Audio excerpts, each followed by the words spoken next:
Or we're waiting to find a lobby. Bully versus Scribbles on the fight. Foxer? Alright, I'll get that. I wanted to get started in Sad Sack.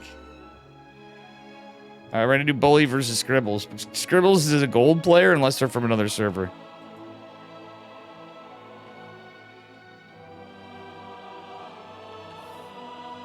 Bull Miolja versus Scribbles. I'd get you send you.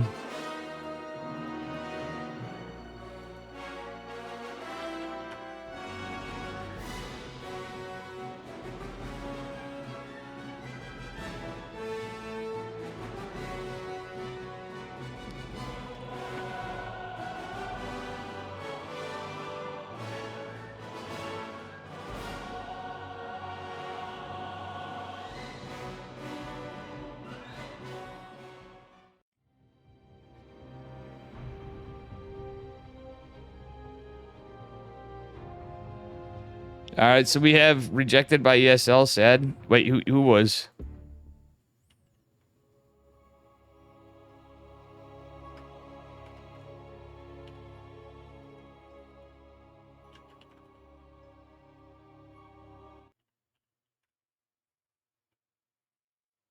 All right, here we go. Anyway, here we are. We got Bully's games. Spawning in the bottom right-hand corner of Golden Aura. In the yellow, give it up for Bully. From Minnesota Barcode. And his opponent in the upper right left-hand corner in the purple. Sorry. Our Terran player, they're gold from Sketch. It's Scribbles. A gold versus a Grandmaster. Like, basically, Masters 1, Grandmaster. Bully's usually in the high upper Masters area. Low Grandmasters tops. But he's a good dude. He's a good player. This could be a little more uphill for our boy Scribbles here, though. Winner goes on to fight Foxer. I was really hoping to get Senju. If it was Senju and Sad Sack, I really wanted to get you two guys. So at this time, we're going to get our boy Bully. He casts a lot of all things Protoss stuff. He used to do some like Vulcan Cup stuff and Bing Bong exports things. He's a streamer. He didn't used to be a streamer. He started about a year and change ago. Seems like yesterday. Oh, Bully. But he's been around in a long time. And alrighty, we'll see what happens here. I don't know much about Scribbles. They've never been observed before, let alone streamed. So we got a gold Terran player with a gold wall. Golden Aura, it's reminding me of Golden Wall, but yes, there's going to be another rack, so this guy's cooking. It's Marine. Interesting.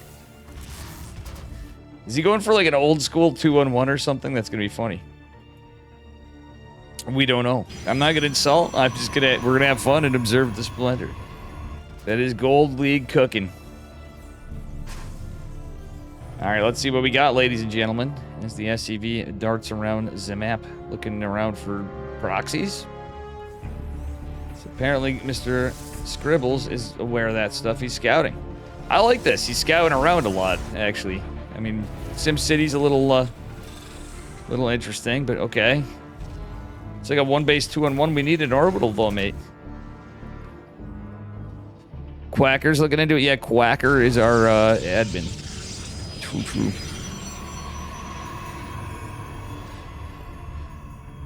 You might get seated with those with a default win first round. Gotcha. That's, well, good. I'm glad they are. I was about to say something, too. I'm like, bro, like, you guys signed up and checked in. They can't just, like, they shouldn't just let it go. Especially if it's, like, the last announced one. We don't know what's going to happen next. All right, so our bro here doesn't understand the value of an orbital command center yet. So now I'm starting to feel this is more Gold League. But he's cooking. He's going for, like, a 2-on-1, it looks like. Yeah, he's going to drop a starport. Wait. No. A third Rax. Guys, this was almost based as hell. If he went right for a starport and skipped all the stuff, that would be technically a 2-on-1, but he's going 3 Rax factory on 1 base. Without an orbital command center. You gotta give him credit, though. Yeah, the default wins, it's all like Rainer and Foxer, and, well, Foxer's already queued up to somebody. Nightmare, Patty Mac, Apple Juice, Max Packs, Nicarac, Geralt Maples, Cure, to name some. So yeah. Wait, undo gain? No, I can't do that. I'm not gonna listen to, I'd have to hear it from Quacker or iScar or somebody. It's an admin. What the heck? This is 3 racks factory on 1 base economy. The boy just got a, they just got an orbital now. But I bet you it's still gonna be like, no, it's not even gonna, yeah. I don't know. If he pushes with this and actually has some stuff, this could actually be pretty based. Does he have a react? No, he has no reactors. It's 2 tech labs, no reactors. Okay, now a reactor in the starport, I was gonna say. But this is kind of like, he's cooking here. Going into +1, it's kind of almost 3 racks, but he has 1 base. Is he going to push, or is he just kind of turtling up? Because that, well, funnily enough, if he dropped the CC somehow, you know, we're not expecting a lot of high-tier macro out of a gold player, but he's doing, like, some things are actually all right. I'm sorry, Mr. Bully. We're not doing you dirty. Bully's going for a very big all-in on 2 bases. He's got Blink. He's got 6 gate. It's going to be 6 gates on 2 bases, and he's going to take a 3rd base still. Bully's postured ahead. He's got his Warp Prism, cancels a Stalker. Oops. It's a little bit of production, but it still doesn't matter. Okay. Goal, missile turret. Nice. He's remembering combat. This guy's remembering combat shields, though.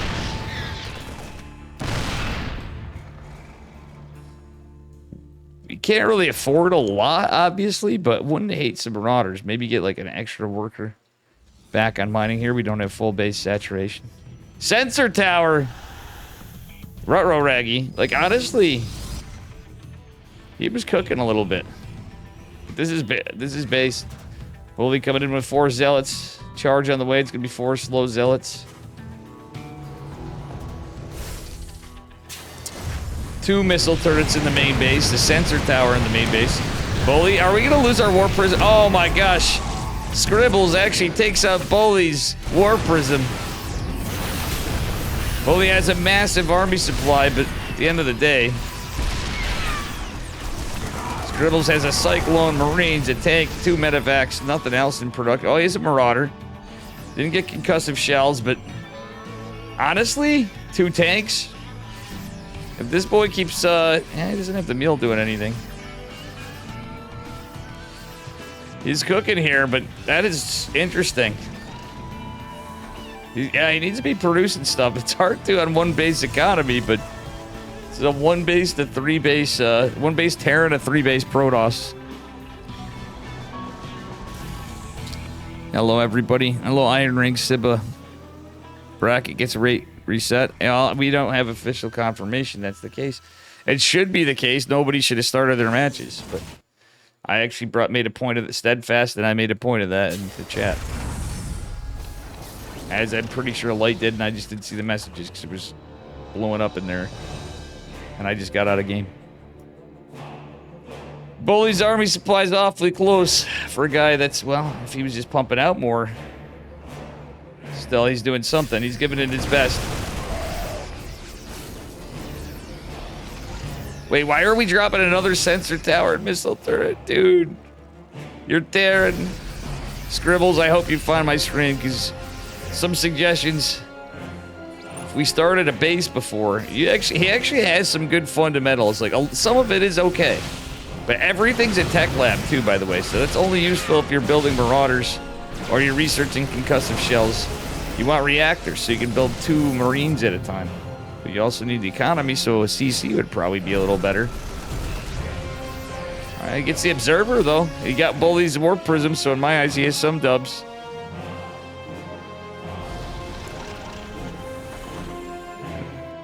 But it is kind of a dire situation. His Bully's army supply's higher. He's going into extended thermal lance. Colossi. Everything else, the Zealot's even going to be a bit of a problem. And we have +1 infantry weapons, no armor for our Terran man. But his 2 sensor tower. Well, he lost the other sensor tower. So he's like, I want another one. The man loves his missile turrets. And, oh my goodness, sensor towers. This is hilarious. How many turrets is he building? The old winter turret per minute memes are coming out, guys. We have 3 more missile turrets being made. Dear God. And another sensor tower. Ladies and gentlemen, we have Terran tower defense here.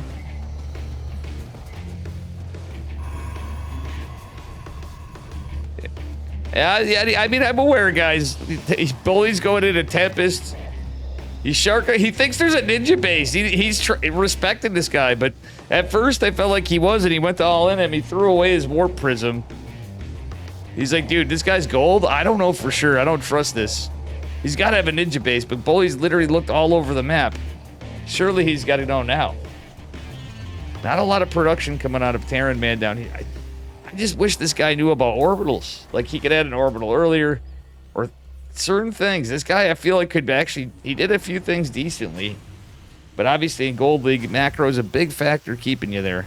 Hello, Rye Guy, Yeti, Tater. Said you Void Iron Ringed. I'm sorry if I'm missing some of your matches. I just kind of went wherever. Void would be good to send you. Sad Sack. All you guys are on. I was kind of hoping to catch Sad Sack on there. Well, I'm good with everybody. At least I got Bully. Friends with enough people that, you know, how it be. We just jumped into a series. Stalker's going to find the 1 scout or marine. And I will say this guy has scouted in this game. It is just kind of hilarious to see this happen. It's a second base planetary fortress. The memes are complete, guys. All right. At this rate, we are headed into how many missile turrets? 7 missile turrets. So we are not quite at a turret per minute, but we're approaching a turret per minute. Bully's sending speed observers out. He's got observer speed now. He can just start taking the whole map, but he's going to push out with Tempest. He's basically almost maxed out if you think about it. He's going to be supply blocked for a moment, but Bully's supply block doesn't matter, really. I mean, he could probably just end this, let's be honest, with this army. Doesn't have a Templar Archives or anything. It's Tempest, Zealot, Stalker, Colossus. There's 1 Colossus. Alright. Well, eventually we'll see something, but I think Bully's been over-respecting the situation.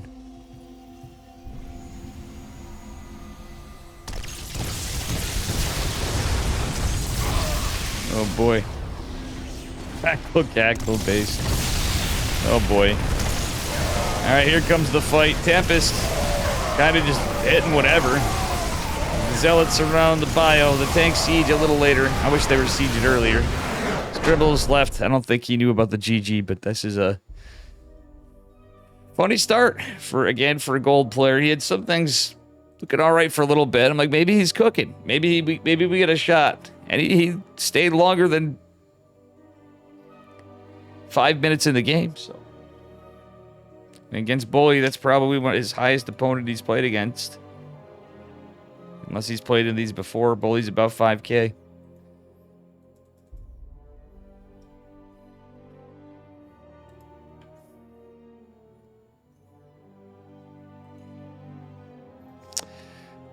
I'm actually glad we got this one.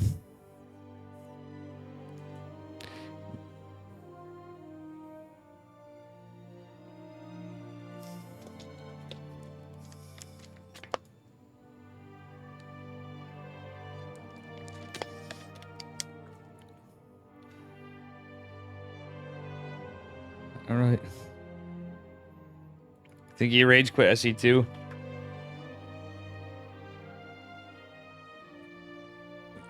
The guy just randomly quit.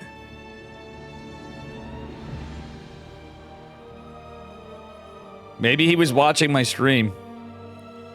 A lot of people showed up. Yeah, it's because, dude, everybody you should have played.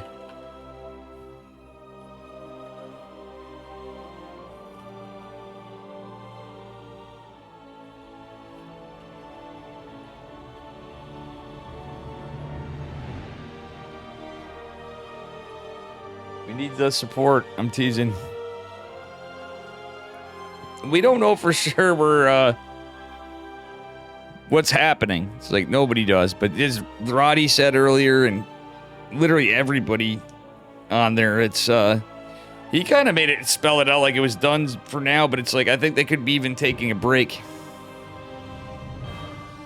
You didn't know what was going on until you pulled up by stream. Yeah, this is the last announced one.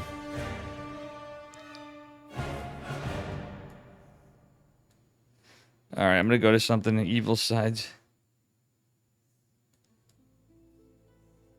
All right, we're gonna get.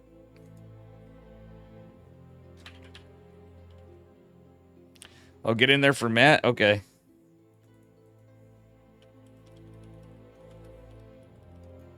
Oh, you versus Foxer.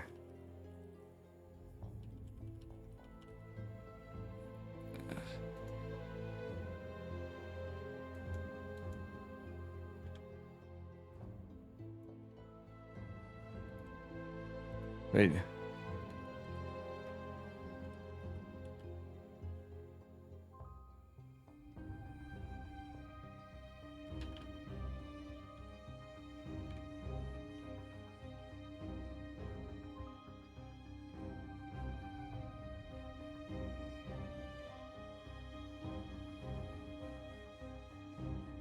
I don't know where on. Evil sides?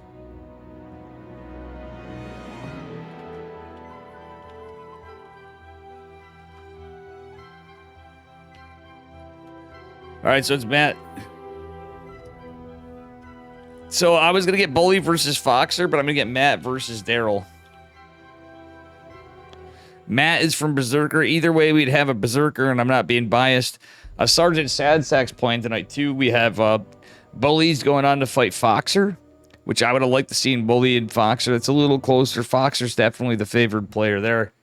No offense, Bully, but Foxer's a little bit better. I still think Bully can make some shit happen. You thought they were Wednesdays? Oh, you don't watch them live? What? You've been here, Yeti. You forget? It's every Monday I have to do this, and it's garbage night. I know, Yeti. I'm just teasing. It would have been cool to have you in, Yeti. And this one in particular. But anyway, here we are, guys. Spawning in the upper left-hand corner. I gotta make sure the stream title's up. Representing Berserker Esports in the green. Give it up for Matt, our French Zerg player. And his opponent in the bottom right from LCE with the squid. It is Daryl. Sorry, I'm not doing anything fancy. I'm kind of darting around between a few things. I had some DMs going and shit like that. Would it be? Matt is just going to say, heck on you, Protoss. I am going... Oh, he's cheesing the Protoss. Wait, is he going right in the middle of the map? He's just going for a hatch block, but at the same time, you want to hide your drone. So I don't particularly care for this for Matt, just in the set. This could be easily prevented. Or at the least, it's going to make all the boys pulled. Wait, what? Oh my god. Sorry. Did neither of them notice that? If he just goes for the Nexus, though, this could be a wall hatch, but it's a hatch first. This drone's doing nothing so far.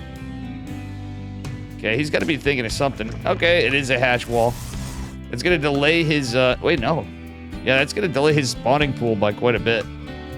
But maybe that's part of the plan. He's just going to cancel it anyway. Not a lot of surface area of attack from these probes. Daryl with a bit of miss micro, to be honest with you. Little awkward start. Oh my gosh, he does ultimately get the hatch block. So this is going fantastically for our Zerg. Well, he's going to lose a drone. I'm pretty confident about that. I don't think he's got enough time. Oh, does he have enough time? All right, Matt's just being chaotic here. Chaotic evil.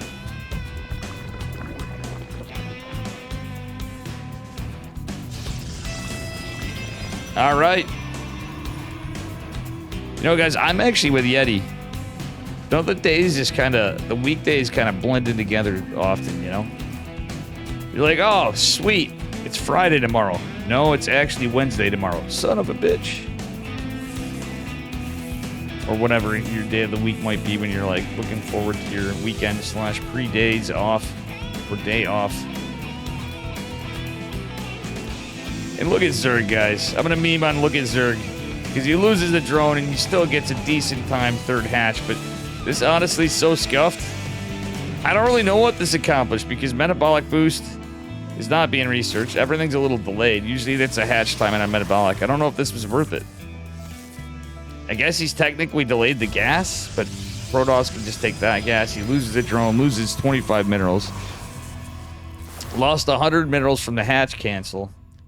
Did force a lot of lost mining time. Let's look at the graphs, guys. It did favor Matt quite a bit. But that's kind of about it. Delayed the Nexus a little, but it delayed... Everything's kind of just not built right. Okay, it's a Robo and a Forge. I'm really confused at this game now. So Protoss is in a kind of a strange build here. They kissed Right Guy the drone in the probe, yeah. Bit of a strange one here for game number 2. I didn't see game number 1. Looks like Bully's opponent must have got tilted out and just quit StarCraft. He's got to wait for a bit for his opponent to go on. He literally didn't GG and just exited the game. He might have rage quit the entire game and Alt F4. Poor Scribbles.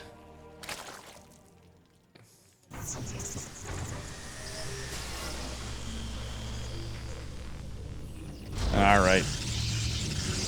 Actually, it's a pretty standard third base time, but I don't even know what the frig this build is. We have an Adept and a Stalker, a Robo and +1. It's gonna be a fast. It's got to be a fast Colossus build, but against Roaches, I don't know. Okay, one Big Daddy Immortal's coming out. No Robo Bay went down. Kind of curious to see what this is. We got the Lings coming, Roaches coming. I'm sure Matt is definitely being a little cheeky here. Nexus isn't finished up, and that's actually a good amount of Lings just coming across the map. Only 2 Adepts to defend right here. We do have a Stalker in the wall, otherwise. Shield battery on the way in the third. If that, he's gonna like literally need that. And when you're lynching on an Immortal, it doesn't do a whole hell of a lot against Lings. Roachborn's not gonna be used for now. It's just a lot of pressure. It's just a macro game after all. It's just a shit ton of drones being made. Big Daddy Immortal's out, but it's gonna be surrounded. Okay, maybe not. Decent micro from Protoss. We're going into a Twilight Council now. Another Immortal. So it's just going to be Charge Lot. Immortal Archon Charge Lot, maybe? I don't know. In a really interesting way. I mean, he's going to have super fast +1, so +2 is even going to be faster. And Matt's got 2 Queens coming here. What are these 2 Queens? Oh, no! Oh, no, guys! Brenda and her friend Agnes just walked all the way across the map. How did I not notice that? You lost, Kaido? Damn, I'm sorry, buddy. I would have liked to see your games, too. I can't be everywhere, unfortunately. All right, let's see here. We do have charge and +2 on the way now. +1 ranged attacks just started for Matt. This one actually could be kind of in Daryl's favor from how Matt's playing it with heavy roaches, with his huge upgrades, and it's just nothing but Immortals and charge lots. And I'm sure as shit thinking we're going to see some Archons here. At some point, he's going to drop a Templar Archives. I'd wager.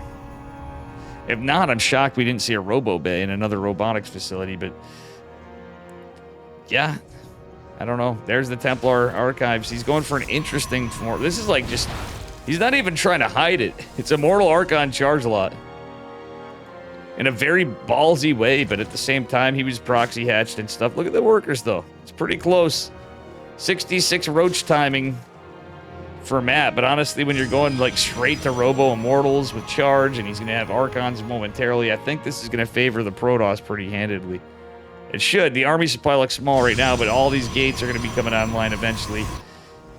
You can drop some batteries when, hey, one in the natural, just in case. There's no information on the other side of the map for Protoss, though, truthfully. That's the big issue, but we're already going to see our first couple of Archons coming out. Our 5th Immortal. It's a terrifying amount of Immortals.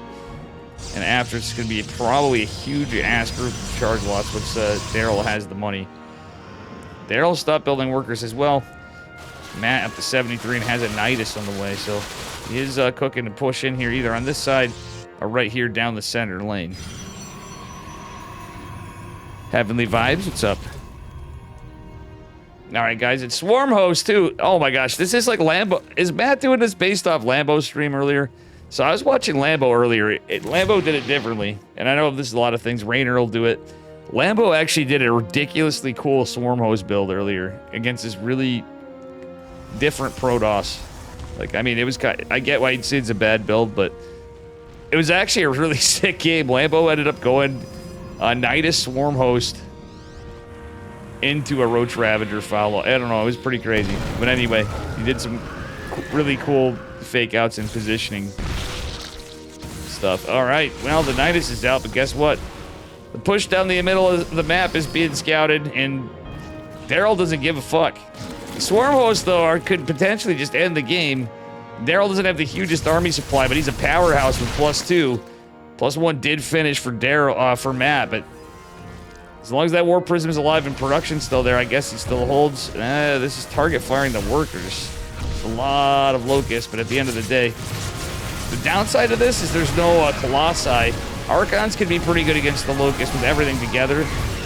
This is a powerful Protoss army, but once the next wave of locusts come in, if everything's sandwiched together, this army cannot retreat from the locusts. However, Swarm Hosts are starting to go down as well. The Archons pushing in. And this is a lot of Protoss power. The Roach is literally disintegrating. The Swarm Host as well. This is just one powerful push.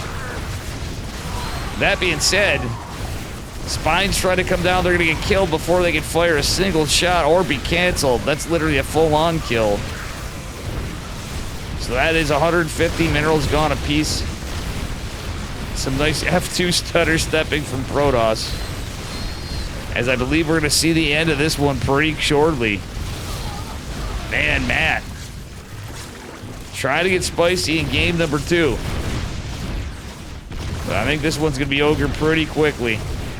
He's going to send this little group of roaches out, but that's pretty much the bulk of the army, less than Queens.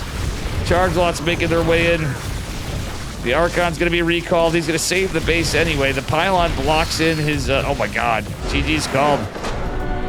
Very well played by Daryl, honestly.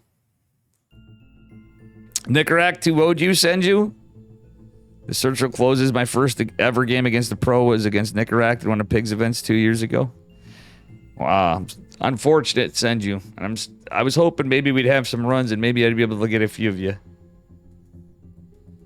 I wouldn't have minded seeing Mr. Bowley and Fox or two, but we got another one of my boy Matt. Matt's been a bud here in the stream for a while.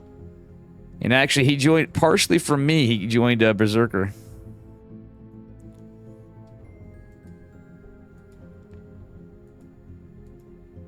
I don't know what it is about Mondays, but at least I'm like a little better. I got up. I was late today because I got a call up from my HR lady to help her with something, and I was already running behind. I woke up in a pile of fucking phlegm, stupid ass smoking, and asthma. So I got like no sleep.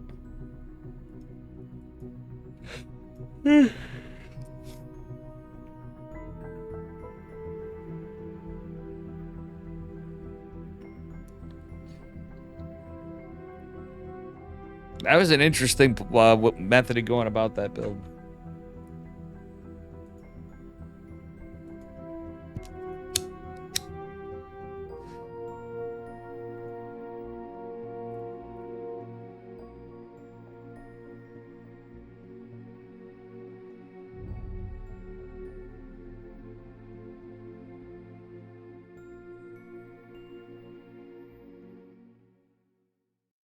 All right, guys, we'll get into this one. Game number 3. See who's the winner chicken dinner.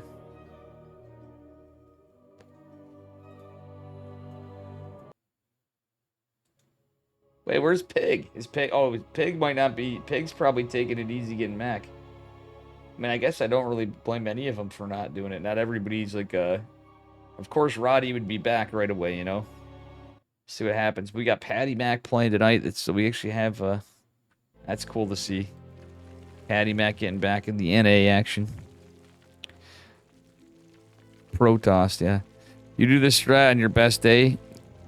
Yeah, spotting in the bottom left-hand corner on Alcides. In the green, Zerg Drones from Berserker Esports. Give it up for our friend Zerg, Mr. Matt. And his opponent in the upper right, in the purple from LCE. He's Protoss. It is Daryl. And where is Daryl from? I can't remember. Let me see. I identify this.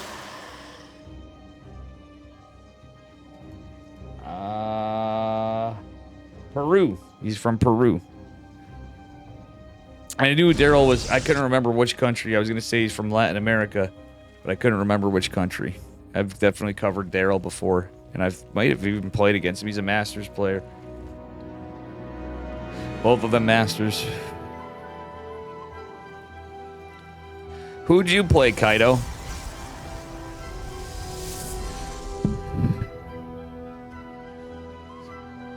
And Vampire, how you doing? Void. Voxer 2-0'd you, Void? Oh, you had to play Voxer, Void? Sorry I didn't get you, brother man, Void. Another one. See, they're all of you guys. Well, you know what that means? If it does slow down, it means Dave's going to have to, even if it's lower dollar, I can start it, and we'll do it with a friendo kitty. And I'd be like, guys, you know what? We can start rethinking how we sub and things like that.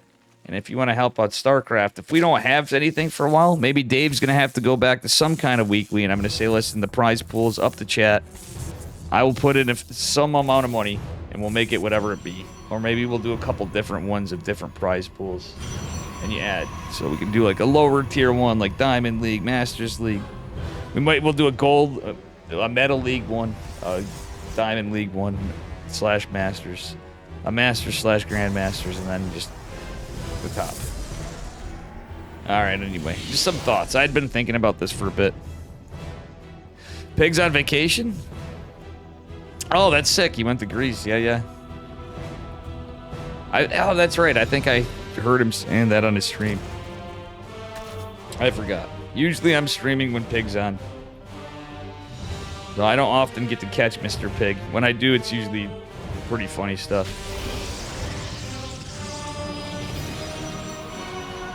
Alright, guys. Metabolic boost. On the way for Mr. Matt. He's going Stalkers. Daryl is. Matt's playing way more standard this game. Alright, just gotta ling out, kind of scouting around, poking and prodding. Gonna maybe use that to see if a third base goes linear, maybe poke it around and check the other side. Matt getting some map presence.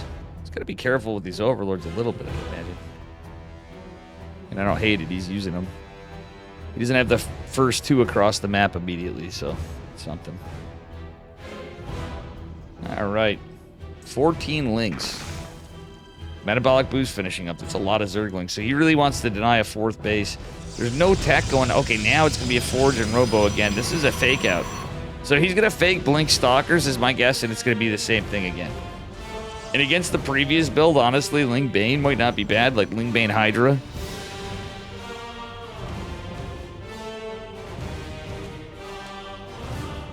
Yeah.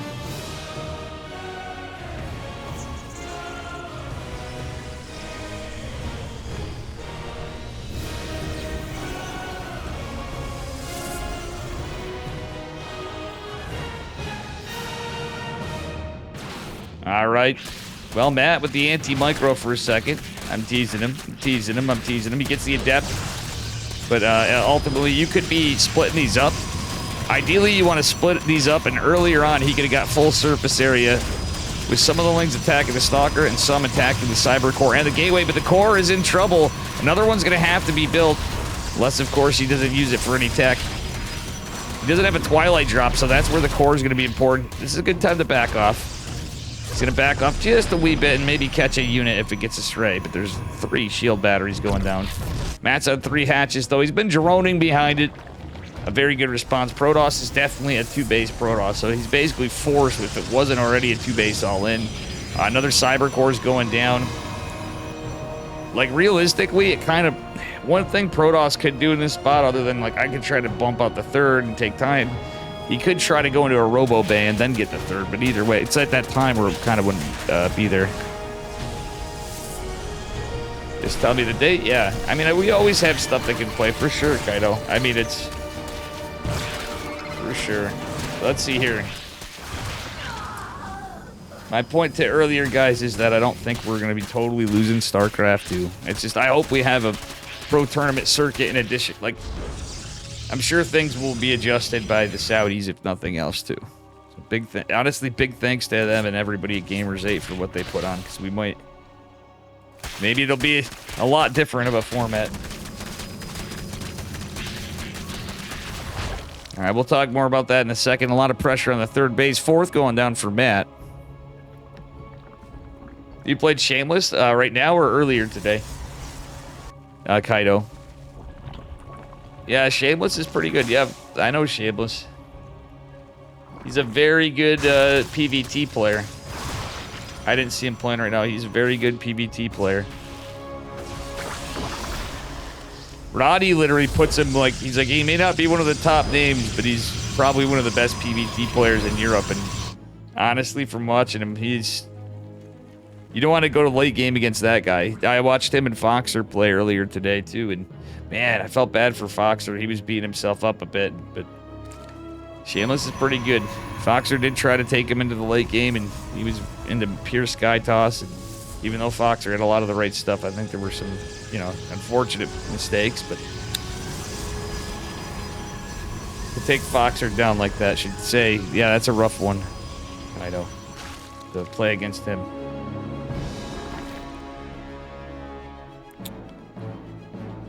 All right, fourth hatch down for Matt. A little later, but not really. It's finished up then. Everything's actually looking pretty good for Matt. It's a 3-base Protoss going into Immortal Archon Charge Lot again, but this is a little more scuffed from how things played out. Third base is a little delayed and et cetera, but my God, this is just going to be like powerhouse timing. That said, Matt has a big army. He's going into Hydras as well, so this could fare a little better. Hallucinated Phoenix scouting stuff out. And at this time with the infestation pit, I actually wouldn't hate to see either some infestors. He should go right into the hive. He is going into the hive. Groove Spine's coming. Glial Reconstitution coming as well because of the weird timings of some of this stuff. And Groove Spines for our Hydras. He's going Spines before Muscular Augments. That's interesting. You get a little bit of read, the Overseer's out. Let's take a look actually in Matt's vision. Yeah, he got a huge read. He's still got an Overseer there too. And on the other side of it, obviously Daryl didn't really have much of a chance. He got the hallucinations were clutch. Yeah, it's going to be a War Prisoner and push out because he just doesn't have the... Okay, he has 4 Immortals. That's pretty big. 4 Immortals, 4 Archons. He's going to make more Archons. And he's just going to push. Or he's going to go for Storm. He's minding this out and maybe going to take a 4th base. Gold base being attempted for Matt now. Muscular Augments being started right away. He's got some safety spines, and he does have a Lurker Den coming. Matt should be favored here. He's at 85 workers. The thing is as this lingers on, Daryl may be in a spike where he can get more money. Oh! All this army's caught, and yeah, these Zealots, a bunch should go down. We'll see, but there's all these Archons here. There's not much in terms of Ravagers. This is where our Zergman wants to back up. The Archons are here too. Like if he had Ravagers for Corrosive Vials, I'd say maybe the Hydras will do a good damage point on all of it, but they're gonna probably get eaten up. That army's just too powerful, especially with the fast... Oh, Double Forge, I didn't even see that. The armor and the ground weapons +1's pretty terrifying. Oh man, Lurker Den was a little later because of how the gas was being poured into things. So we're not going to see the upgrades. Without Seismic Spines, I fear Matt's going to be in a lot of trouble here. He did pump out a lot of units, but will it be enough? Lurkers will be finishing up. There is an Observer with the army, and again, there's no Seismic Spines, so it's not quite as good as it would have been. Drones are forced to be pulled. Hopefully they don't hit the Archons full head-on. They're definitely going to hit some of them. All the Lurkers are chewed up for breakfast. Again, it's the upgrades. The +2 not done for Zerg yet. Matt, between a rock and a hard place, loses 22 drones, using them to fight. He's just pushing in here. The Spine's going down. Oh my goodness, is my boy Matt getting taken down by Daryl. My Berserker brother does offer him a GG, and congrats to Daryl. He has taken it off over Matt. Very well done. Pretty good game, honestly. That was a straight up one, but I think it was all scouted, and it was a good move, but I think that's got to be tough.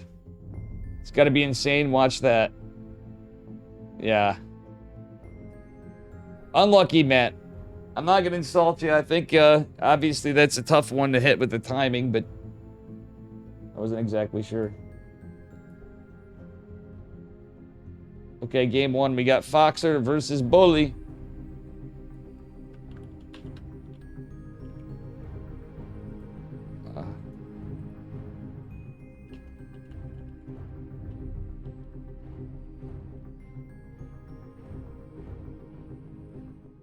Okay.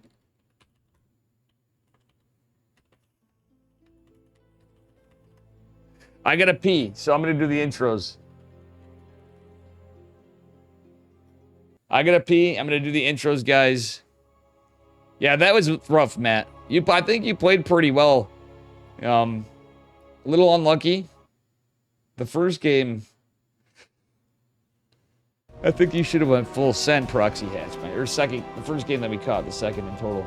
All right, guys, here we are. We are going into Bolmi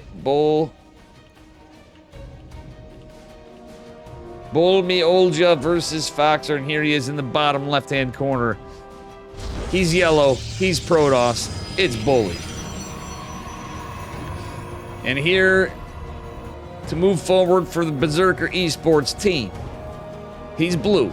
He's Terran. He's American, as well as Bully. It is Foxer.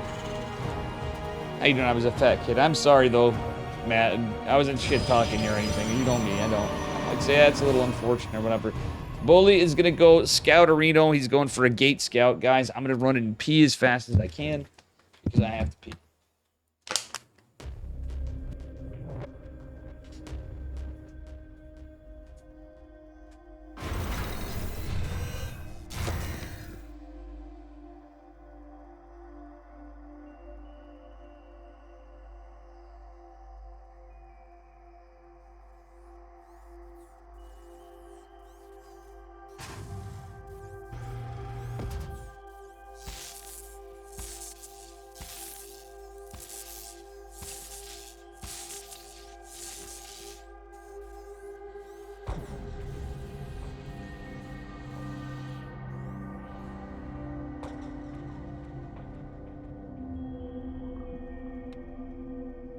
All right, that was a fast peek. I am back. All right. A little Scout Areno from Bully. He's not really going to be too annoying and too harassing there, but I don't know. I'm just under the impression that's what you're supposed to do. Oh, Neuro versus Curzon, Yeti? Damn. I missed it. I missed it. It's alright, Neuro versus Cure would have been base too, for sure. I like catching Neuro, obviously, as well. And Cure, we have Trap playing, we have this is all an all-star studded thing. We got two Americans here. This is the American Cup, though, guys, so I don't regret it. And we got my boy Foxer and my boy Bully. You guys all, many of you guys know these guys. Make sure you follow them on Twitch. I'm sure Foxer's streaming as well as Bully. Bully's sure as shit's gonna be streaming if he's playing. And I'm pretty sure Foxer will be as well. He was playing earlier, too. In the EPT. But for sure, guys. I'm buds with both of them. Love to get Foxer in for a cast sometime. Foxer, I love him to death. As everybody good, bad, or indifferent, like Foxer's really good. But he does have his Terran Salt moments. It's pretty funny. As any streamer player should do. So I think that would be a funny cast sometime. And I don't know if you guys know him, but I do sponsor some of Foxer's team money for, not that he gets a whopping salary or anything, for Berserker. I actually wanted him for Kirk. How that transpired, guys, is Foxer was going to play for Kirktown. He and Ranger. And they both went over to... Wait, what happened for Sad Sack?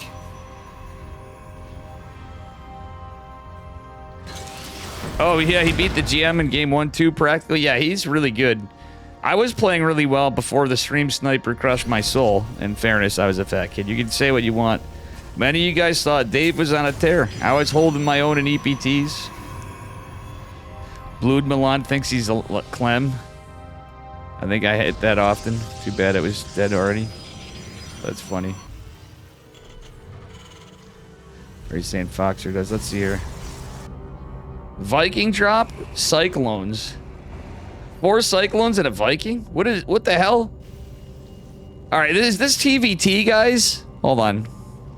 Yeah, dude, Sad Sack's a beast. I love my boy Sad Sack. I feel bad I didn't cast him. I hope he's not mad at me. Of course I'd love to cast. I mentioned that earlier. He didn't have an opponent. I had to get a series. I'm supposed to not pull team favoritism on ESL. It's one tournament that I really... If it was World Team League, oh, fuck no. The OSC stuff, I would even get a little more biased here between two friends, too. I can't. Bully's got an uphill battle against Foxer, but Foxer's meme, and you can just see how they're friends. He's meme playing him. Foxer is meme playing Bully. Bully might be like, bro, are you trolling me? You trolling me, cuz? You got Blink, you got Robo Bay, and this is a time you can take a third base, but good luck taking a third base against, even though as memey and frail as they are, it's the combination of the Cyclone Raven together that might deter it a bit. With Blink and everything else. You know.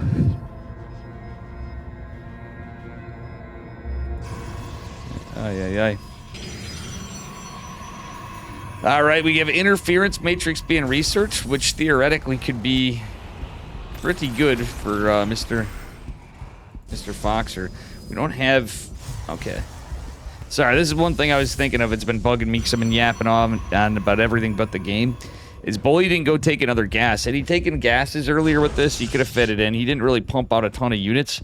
He could have actually went for charge / started extended thermal lance, if nothing else. Yeah, the Immortals there, but he's continued Immortal production. I don't hate the Immortals against this, but at some point, even Colossi come in, but more so Disruptors would be pretty good. We don't have Hurricane engines being researched. Well, I say that now. What are we getting? More mechanical, man. We should see it start up here pretty soon when Foxer has the money for it. I'm just going right here because I'm pretty confident we're going to see some kind of upgrade. No? Yes? Okay. Infernal pre-igniters, mag field accelerators. He's going right into a tank, though, but double armory. Bully, on the other hand, does not even have a forge because, well, he's got quite the delayed third, so... Alright, it's going to be... Yeah, there we have it. We have smart servos being researched. I believe. Did they change the... I don't even know. I've played Terran lately, and I never build the damn... I don't play mech, so... Some of this stuff, I'll admit, from once, I'm at a loss. When I look at the designs, because I don't know. Alright, anyway. Bully is just gonna... Bully his way through this army. Auto turret's good unit, but still, Blink is on cooldown. Oh, nice Blink forward. He's gonna pick up every single Cyclone. This is gonna be a little problematic for Mr. Matt Foxer.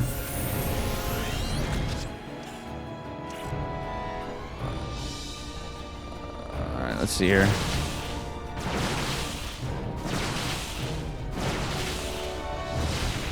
Foxer is in some trouble, but there are a couple tanks out. Third tank on the high ground, some Widow Mines here. Bully is going to blink back. Picking up one of the Widow Mines, but he does not want to engage the tanks. He does have four Immortals, actually. He just discontinued Immortal production. He says, heck it, I don't need Disruptors. No way, I don't hate it. Ooh, Observer's going to go down to the Widow Mine after it all with the Ravens there. Bully has to be careful. He could take out this third base orbital command center if he pokes and sees it. Well, fourth base. I don't know. All I know is orbital command centers are a good sign, but the Bully really needs to identify that. And oftentimes Protoss are not going to just immediately think that's the case, apparently even at 5K. Because it confuses the hell out of me too sometimes, where they sneak it in earlier or something. But it is mechanical, man, on a Foxer. So far, though, he's traded way worse than Mr. Bully.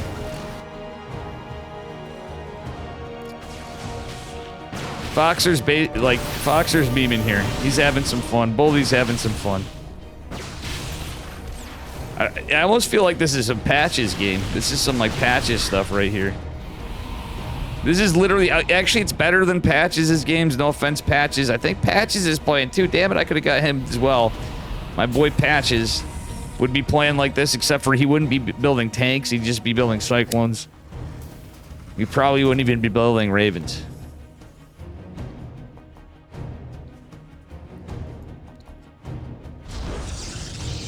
Ooh. Alright, Bully getting his fourth base up. So far delayed the other fourth base of Foxer, but Foxer's still building workers. He's still pumping out, and he's got 4 orbitals at his disposal. Going into Infernal Pre-Igniters as well, and just pumping out those tanks left and right. In fact, what do we got? 4 Ravens, too, for Interference Matrixes. That can be really good against Immortals and such, if that's all that's going to stick around here. At this point, this needs to be identified by Bully. I really wouldn't have hated a Stargate transition, because this is going to be... literally, he's dealing with just some Cyclones for the moment. He can kind of debate his way into a kind of a build order counter, just going Tempest. Or Carriers, for that matter, but usually Tempest, because at the same time, Thors can kill Tempest, but you catch a pretty maxed out Foxer at the moment, and he can punch in, and then he transition into Carriers. Also going into Immortals. He's going into triple Stargate. Weirdly enough, there's a lot of things you could do, and it's starting to happen a little later than I'd hoped, but it's not too bad. Like, it's a late game. It's a normal transition, but ideally, the longer that goes on and the more tanks and Hellions we see, the more in favor of Bully it's going to be, theoretically. Because we have, what, 3 Cyclones, and he's going to have to trade out those tanks. At least the Hellions. How many Hellions do we have? 8 Hellions. Yeah, tanks are going to be some expensive losses. Still, the 4th base is established. Bully should be going for a 5th. At this point, now that with all this money, I wouldn't mind double expanding. It's going to sound dumb, but just getting those extra Nexi. Just in case things fall apart. Bully's playing it relatively safe, but it's left some open things back home. Zealots are running into Blue Flame. Hellions, not ideal. They could be turned into Hellbats, though, to save them in a moment. But they'll go down now.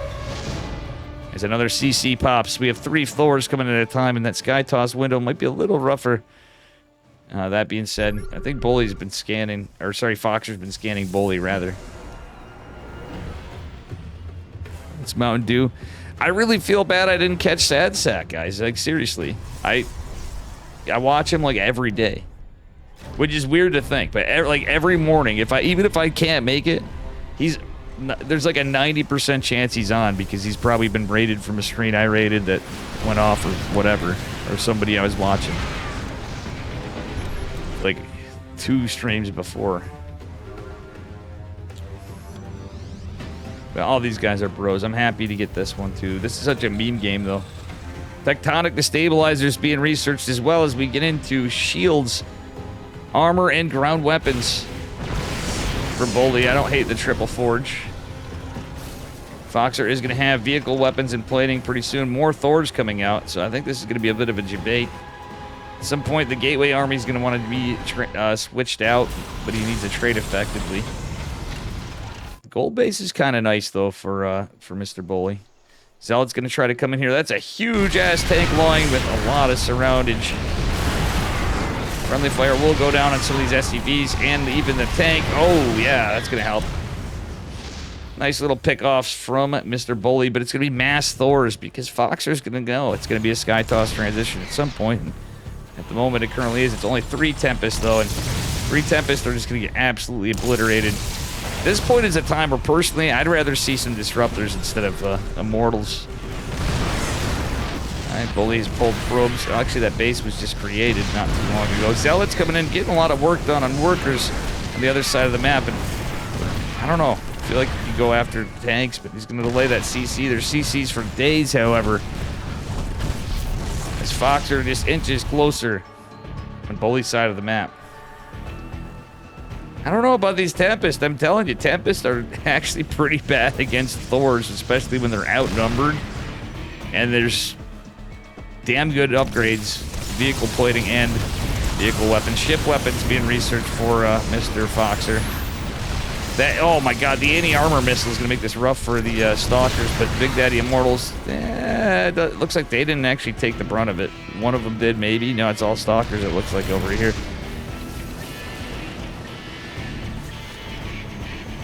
But a trifecta of Tempests are out, and every blink forward could be a disaster. Oh, interference matrices are used on, oh my god, all the power units. Well, all but 2 of the power units, 2 Immortals hard carrying, but somehow Bully manages to escape, gets a beautiful Zealot run by on the right flank, by the way, as we go into a Tempest. And Immortals pushing in. Stalkers can blink forward and chisel away at this, and all of this static defense. The sensor tower is going to go down, but 20 workers falling for Bully's a little rough. Or sorry, for Foxer's a little rough. Bully is at 82 workers. Hopefully, why is he building probes? Bully, you don't need to build more probes. You have 82. Please stop. There's ways to throw, and in a game like this, I just think you should stay at 80 and let it be. He's at 86 workers now, but Foxer is too.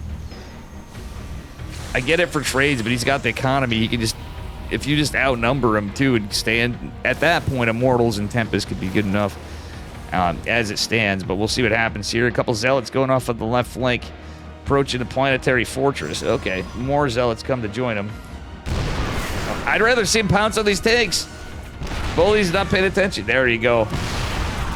You have a better shot of getting anything done if you can even split them up and get taking 3 tanks for the Zealots. Some static. It's actually going to be okay for Mr. Foxer. Actually, another thing you can do is Protoss if you have that much room to go and you have a decent economy like this. Bully could be sending a probe up, finding spots to start making shield batteries and photon cannons. Mech versus Protoss, I don't know, Kev. True. Well, it's going to be a Viking transition now, and Tempest do not like Vikings. So after one thing Bully didn't get, guys, he did not get Psionic Storm. He doesn't have a Templar Archives. At some point, that could be a factor as things trade. But Foxer doesn't have the hugest... He's starting to get a bank again. But taking out these Thors... If he takes out the Thors and he gets all the tanks after, that's going to be pretty much it for a bit. Because he can now aggress in, maybe take out a base and all the workers, etc., etc. Foxer at 90 SCVs, though. He's got a bit of a bank himself. Bully just now taking an expansion. This is the kind of stuff I was talking about with double expanding, as dumb as that sounds. It's just kind of how crazy I'm trying to say. But really, I'm thinking something else. Mech versus Protoss is. Alright. Nice snipes on the Thors by the Tempest. And we're starting to get some Liberators in here as well from Mr. Foxer. You don't see this that often in EPTs. Big Daddy Immortal, what are we? Oh, Bully just donated that to science. There's so many siege tanks. It's weird to see an Immortal one shot after the barrier. That was just one shot. That's how many tanks it was. Disintegration. Oh no, he's going into the Liberator fire. He's gonna need these Immortals against the Thors too. And oh, they're all chewed up. Bully. Bully, Bully, Bully.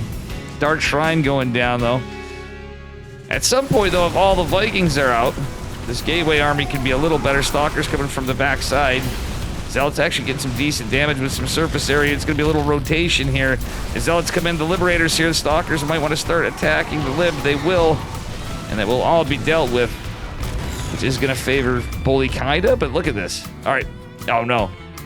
Bully has no idea that Foxer's taking that base. Every kill on a CC he can get at this point is pretty good.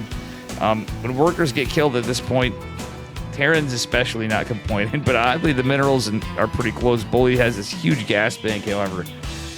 He's just building Tempest and nothing else. It's just going to be Gateway Man Tempest, but there's going to be more Thors. DTs will be coming soon. Shadow Stride being researched, and we do have air armor being researched here as well. See what happens.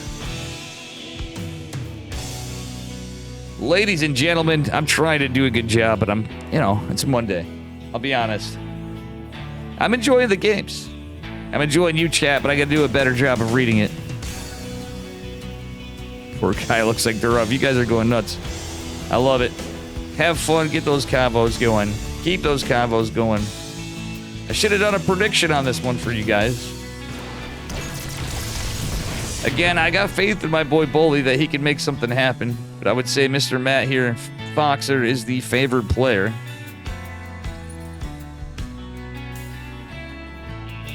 Foxer's been as high as 6K before. Or thereabouts. Bully's, in the 5Ks. DTs are Immediately intercepted by these nice missile turrets. So that was actually a big loss for Bully right there. 6 DTs went down. I didn't see it at the moment. That's actually a massive W for Foxer. 6 DTs for like not much damage is massive for Bully. For Foxer. Damn, look at Foxer here. There's literally like not even a second left on that one eBay. The other one's almost done. And he can just cancel them. Yep, see, Foxer cancels, saves some of the minerals and creates a wall for winning zealots. Love the Direct Strike TVP build. Direct Strike TVP build, yeah. Well, the problem is Magic Turtle, as you can see. It's literally like setting yourself up for a counter. I know you love the mech, and you love Direct Strike. But it didn't seem to work out so well. The problem is now is Vikings. And this is the thing about mech. It can be easily underestimated, too. As it starts out to where it goes. But it is a funny game. It's not like it's all just turtles. Oh! He's going for an orbital. The DTs are going to blink on top of the Thors. This is starting to remind me of one of my games of old. But the DTs ultimately are going to take some of it down. But the scan started too early. All of them were in range. He didn't get enough of the Thors. I don't even know how, realistically, that's such an expensive trade for both. I do think it still favored Foxer, because DTs are just... Enough of them went down at 125, 125 versus the couple Thors that fell. I mean, there was some other stuff that's tough. I didn't quite pay attention to the exact composition. Alright, well... Bully has the bigger army, and he's going in for the orbitals. So against Mech 2, this is a big... use case for DTs. I hate to say it.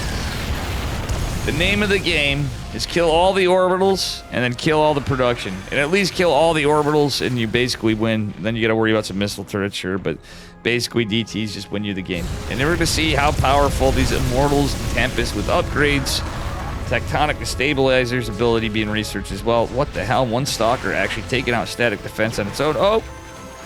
Low shot Bully's gonna pay attention to this. Nope. Disintegration. Alright, ladies and gents, what do we got here? Liberators, Hellbats, tanks, Vikings, planetaries, missile turrets, oh my. Bully can't push up that one, and all these Liberators are going to pounce on this. Actually getting decent AoE, but Tempest starting to do pretty good.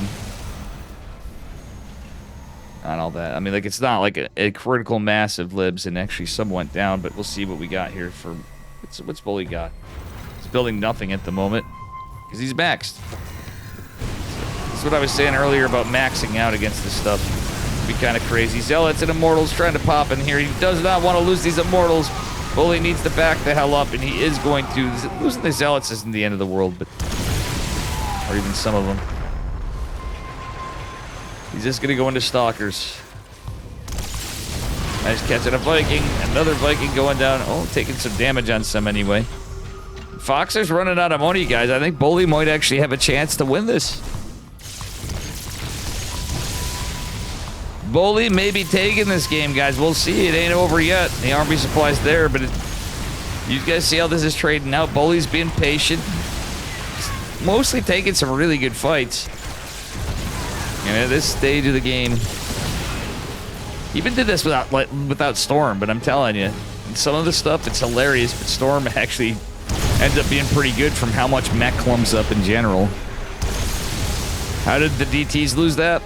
I don't know. I actually would argue that there was probably more value in the DTs than everything that was there for Foxer too. I could be wrong. It looked like it to me from where we were at. And they just, like, disintegrated. Like, they are paperweights. They're a deceptive unit because on one hand they do so much damage, and the other, like, obviously the trade-off for being invisible is they're fucking, it feels like Zealots are stronger than DTs, and I think they are with armor and stuff. All right, more Tempest being built. And all the DTs, speaking of which, are gonna come in and run amok into the 3 o'clock position base.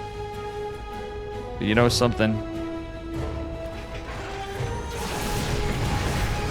I don't know if this is gonna matter. Oh, Bully he's bullying his way in here. He's getting even more orbitals. Nope. Bully! Yeah, he's throwing away DTs. The scans are getting forced up, and he's killing more and more orbital command centers. I mean, Foxer made a gazillion. Yeah, there's no scan energy now. He can kill that one.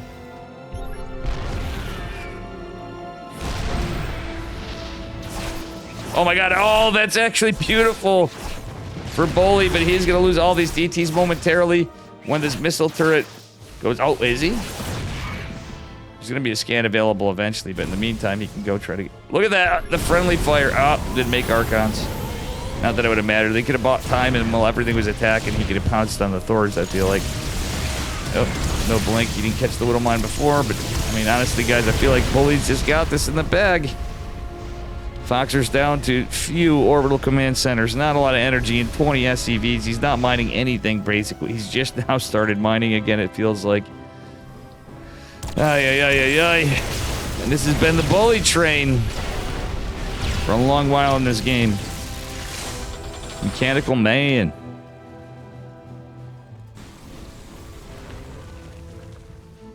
Like, I don't know. Foxer wanted to meme, I think.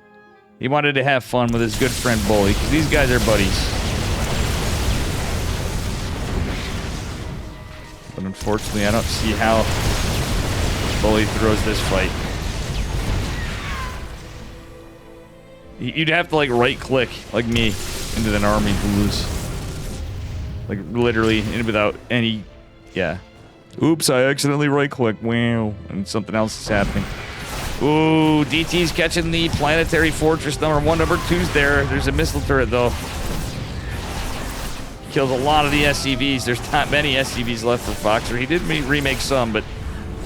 yeah, blinks off cooldown. He can go in for this, but the Hellbat should take care of it. He can make Archons. That thought. In this case, I wouldn't hate the Archons. Well, he's starting to lose some more, but it doesn't matter. He can reinforce with all this money he has. Bully is looking very much... Oof. GG. He takes it. He's looking Cyril rich there. Mac the Senate, what's up? Go Protoss. It's funny hearing you say that. I'm just kidding. Welcome back. Goonis, how you doing? Cheesy Puffs. Magic Turtle, 1313. Yeti, Sibba, everybody. Tater Tutor, Big Daddy, Fractal Cackle. Whoever's been around, whoever's still around. Chicken Man was here. It's kind of cool seeing Chicken Man. Hi again. Sorry, I didn't get Sad Sack. I know for a lot of us that was there. Oh, Apple Juice wanted me to cast him too. I apologize that I can't get him. Everybody knows me. Some people want me to cast him. Even some of the pro guys want me to. Ooh, Gumi Ho advances.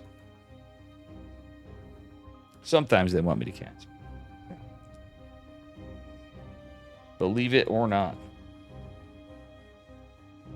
I want to look at this bracket because I guarantee it's going to be behind. But anyway, I just still want to see roughly if there's anything. Loki versus Nightmare going on to fight Patty Mac. Patty Mac versus Nightmare, very likely. Loki's pretty good. Beyond versus the winner of Daryl and Apple Juice. Hydra versus Max Pack. Oh my god, Hydra got Max Packs? Jesus Christ, Hydra's playing too. I forgot. How could I forget about Hydra? Luciano versus Wraith still going on. It said there. OP Zesty versus the winner. I was a fat kid in Azura. Did you lose to Zesty? I was a fat kid. I didn't know he was even playing. All the Berserkers playing tonight, by the way. That's all I'm going to get to. No matter where I went on this, there was a good chance of me hitting somebody on my team. All right, anyway, here we are spawning in the upper right-hand corner, excuse me, of Ghost River. In the yellow, representing Minnesota barcodes. It is Bully. His opponent in the upper left. In the blue, representing Berserker Esports. And arguably Kirktown as well. Is my boy Foxer, Mr. Matt. We got Texas versus Minnesota here. Protoss versus Terran. But we got American. An all-American matchup on the Americas.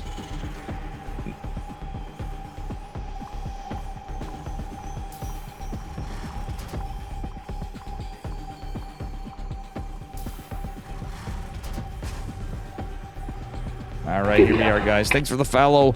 Sarcastic Tospic.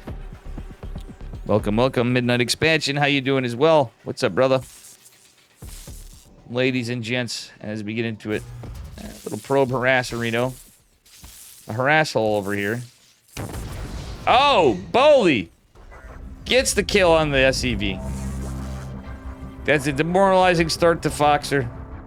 He loses an SCV. Boley actually living to a new form than anybody. He is going Nexus before Core. Actually, funnily enough, that's going to be fine because, well, Foxer's going for a reactor first.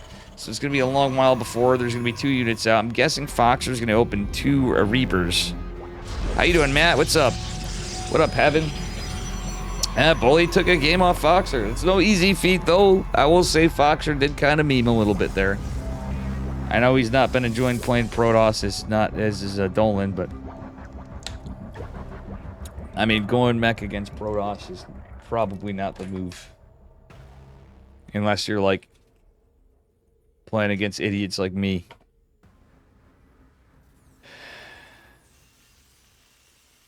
Not insulting Foxer, just saying it. He obviously knows that it's not the greatest thing. It's going to be 3 racks from Foxer, okay? I don't hate it. I don't hate it at all. I'm out there, Jerry, and I'm loving every minute. Hey, thank you, Magic Turtle, for the 100 bits. During the last ESL Open Cup of the last EPT season _Smoge. Yeah, thank you, Magic Turtle. Well, we don't know for sure what's going to happen. This very well could be. There's no announcements. I have reason to believe we'll still have more stuff. Maybe it'll change hands. I feel like people did end up finding out more information than many of us were in ESL. But even there, I think it's a possibility we might see our first break in a long time, and maybe they're just reformatting. We'll have different money amounts, maybe. And it's also possible that the Saudis might have something for us, as Roddy was saying. And I was thinking that before anyway. I'm like, dude, they already made a 5-year announcement. I'm pretty sure.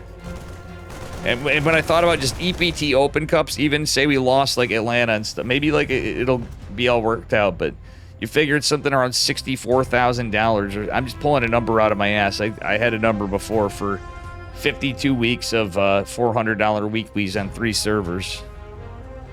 I'm way off on that, I'm sure, but 60,000 something, I don't know. Don't math and cast. You guys know that. We've heard just about everybody say that, but you know. Now you guys got me doing it anyways. We set up for this. The 2 Reapers coming. Oh, actually a bunch of Marines coming in. 50. Okay.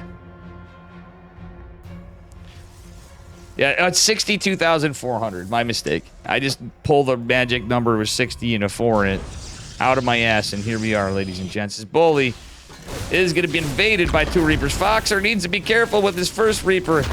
Second one's coming back in for more. Oh, gets a couple workers. I don't hate him backing off here.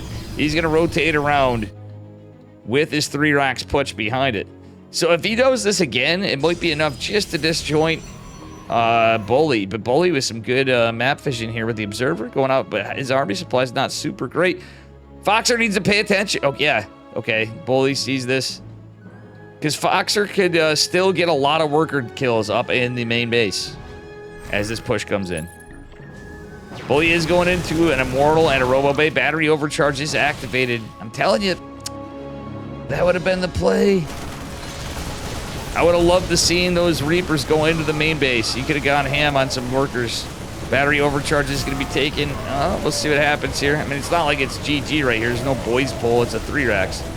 He just wants to get as much damage as he can. He does get the pylon deactivated. Yeah, get the hell out with these Marauders. He's going to try to stem back. He needs to save anything and everything he can. Factory going to be done here in a minute. But this is where Bully might be able to just go on the counter pursuit. We'll see. He's supply blocked. Worker-wise, it's pretty even. We're just getting into +1 for Foxer. This is the downside to 3 racks. Thanks for casting. Thank you for having me. I didn't mean to blow you off, Matt. Matt, you're an OG to my stream, too, and that's how you got into... Matt, will you set the record straight and say how you got into Berserker Esports? Yeah, you knew a lot of guys, but, you know. They should be partnered a long time ago. Well, I'm glad you think so, GC Prods, and some of you guys do. A lot of people think I'm an asshole, and I am an asshole, so they're not wrong. But I do think it's not wrong for me to say, yeah, it would probably be without reason that I should be a partner at some point in the future. I'm starting to think maybe there is a shot now, but just like StarCraft, I don't get my hopes up.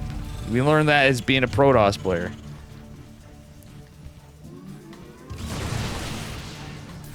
All right, but right now what I hope for is we have more StarCraft to come and a good series. I'm hoping we get a game number 3. I don't want to see my boy Foxer just getting 2-0'd as much as I love Bully.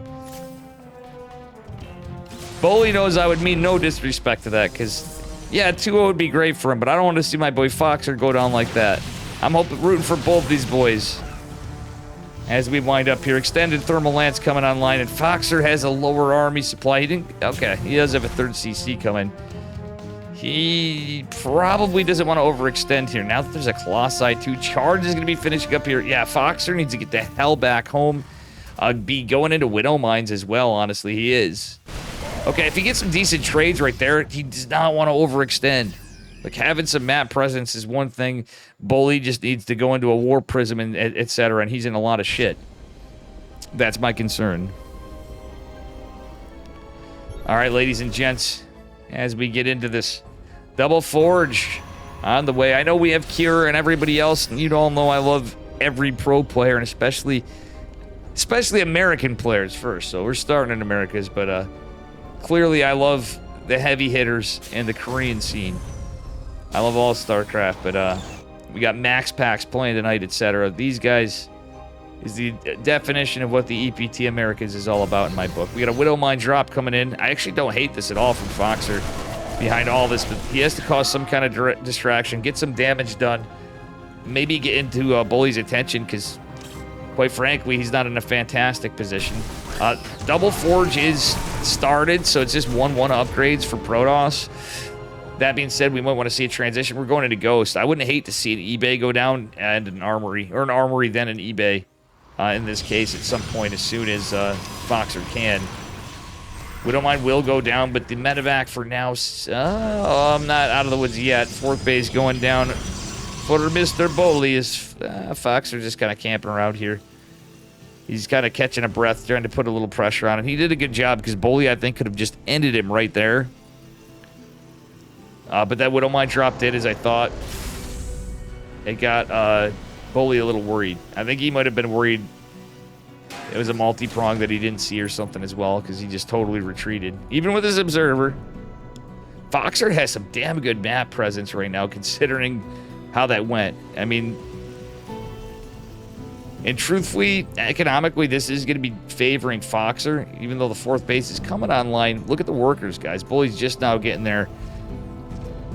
Foxer going 3 racks definitely forced Bully to play a little more defensively and consequently not so greedy. It's harder than hell to hold the 4-minute 3rd base against 3 racks when you're opening Twilight. You're just not going to have enough production, and you can, but it gets really weird. I kind of like how Bully played this is what I'm getting at.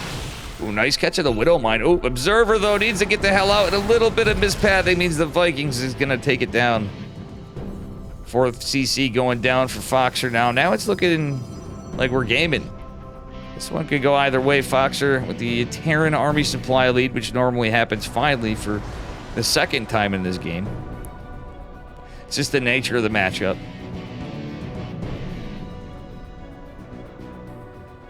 And largely a lot of that's Marines because, you know, they cost less, so you're going to end up with more. Same as Zerglings and everything else that's a cheaper unit. Not saying Zealots aren't cheaper units, but they do cost 100, so... Oh no, the Ghost! He doesn't even get... Oh, if he got 2 EMPs, that could have been a mega base, but he does have a bunch of Ghosts over here. Widow Mine is with the army. It's not going to go down. Oh, he gets the pylon. That's a lot of production time. Catches the Observer as well. That was a huge... Oh my god, another Observer Disruptor, though, goes down. Wait, I thought for sure that Disruptor hit. Damn, Foxer. catching everything. Some of that was a little luck. I swore that Nova absolutely hit, and it did not. Very well done by Foxer on the counter foot. Bowie now in shambles. My man Bowl getting the beat down over here, looks like, in this game, and he's gonna try to make something happen, but let me tell you guys, this ain't easy. It's a big Terran force. He's gonna try to land some magic disruptors. He's gonna try to hold on. He kept a lot of, to Bully's credit, he did a fantastic job of keeping workers alive, but all things said and done, it just ain't gonna be enough. Zealot's gonna get a big surround here, and damn, GG is called. Foxer. Just like that, turning it all around. How you doing, Nom Nami? So we have a game 3, guys.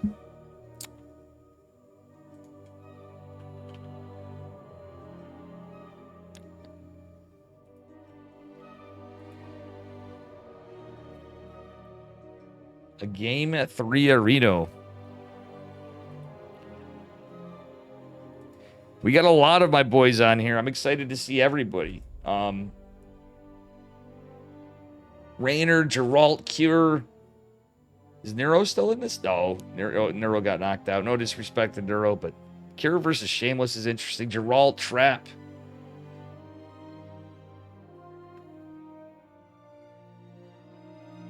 Goomy God. J Money's still in this, I think. No, is he? No, J Money got taken out by Veritate. Veritate got taken out by Gumio? Question mark.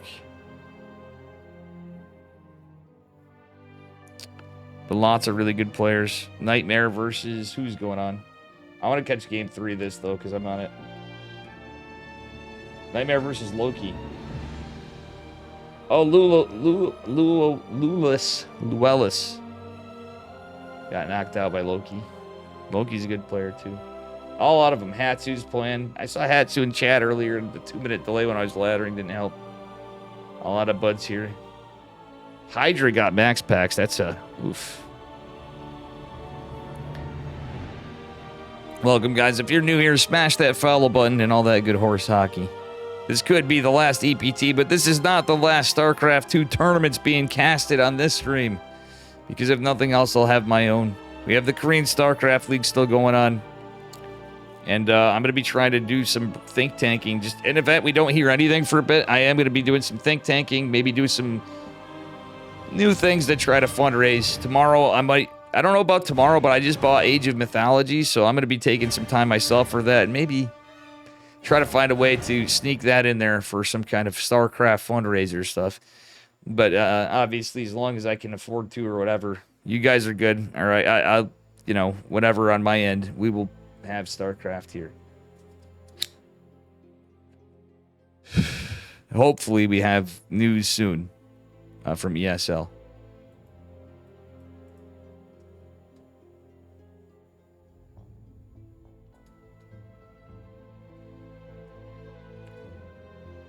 I think these boys are just taking a break.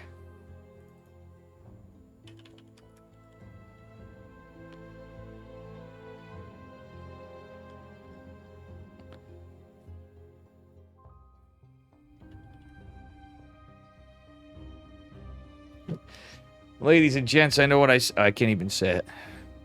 Yeah, I think Foxer took a break. Kind of want to move around. I'm enjoying chilling, but today was pretty low-key at work, put it that way. Let's see what we get here. Meow, meow, meow. We got them coming up. Foxer just needed a little break ski.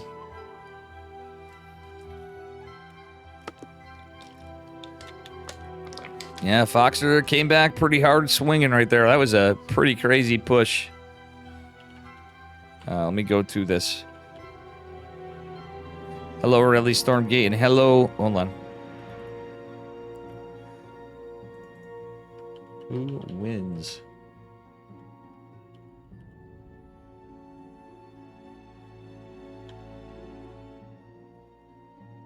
Ba-boom.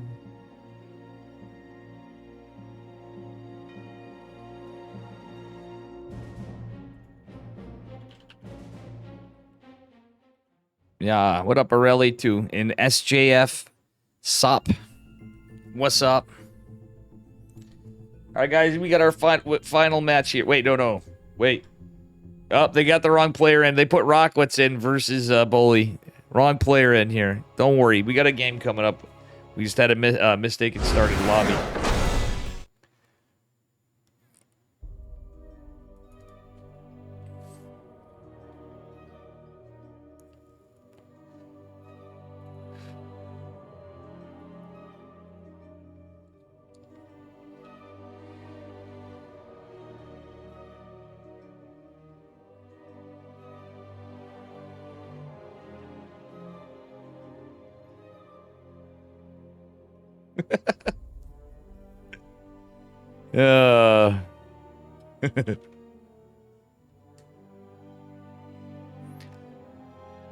No pressure. There is no pressure. We chilling. We're gaming. We got more to come. I know I'm missing out on a lot. Like, we got Steadfast and the Ducklings, and we have Alexander Enke casting as well as Rocklets. So we have a cast and Espanol and Portuguese. 3 English streams, and that's be it for right now, to my knowledge. It's a shame we don't. I wish Artosis was casted tonight too, though, or anybody. ZG did some earlier. I'm actually kind of shocked nobody. Not more people came forward. I mean, it is what it is, but. All right, here we are. I know Chicken Man was busy with work. That stuff happens. All right, here we are. It's match point, guys. Spawning in the upper left-hand corner. In the yellow. Get those predictions in. You have 5 minutes. Oh, not from when I said it. It is Bully. And his opponent in the bottom right in the red Terran SCVs. Hailing from Texas, it is Foxer from Berserker Esports. It's best of 3. Best of 5 is the grand finals, and that is it.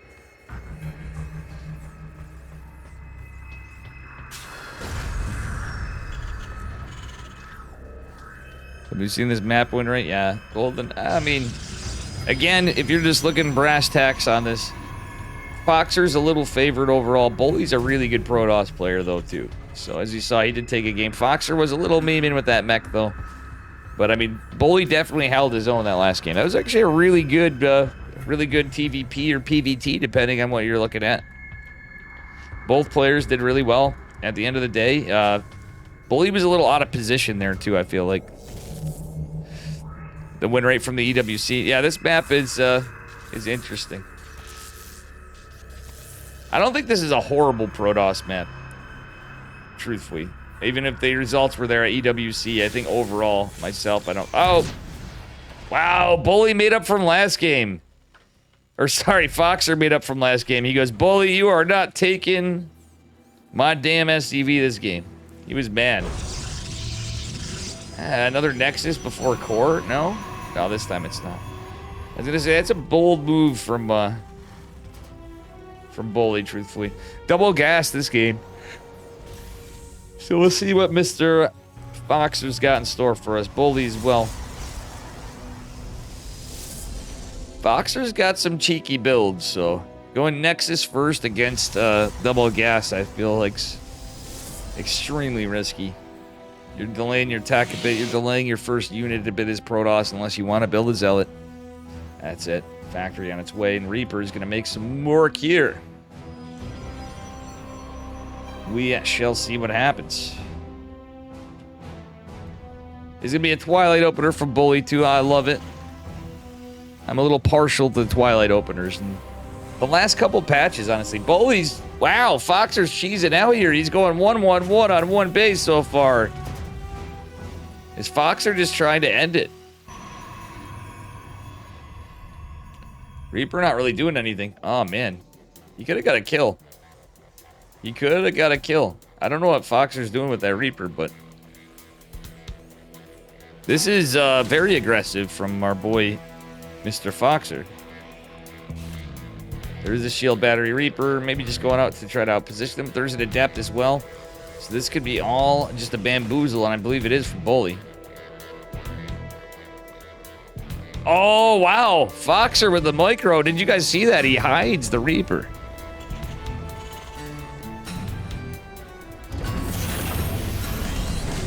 Damn, guys.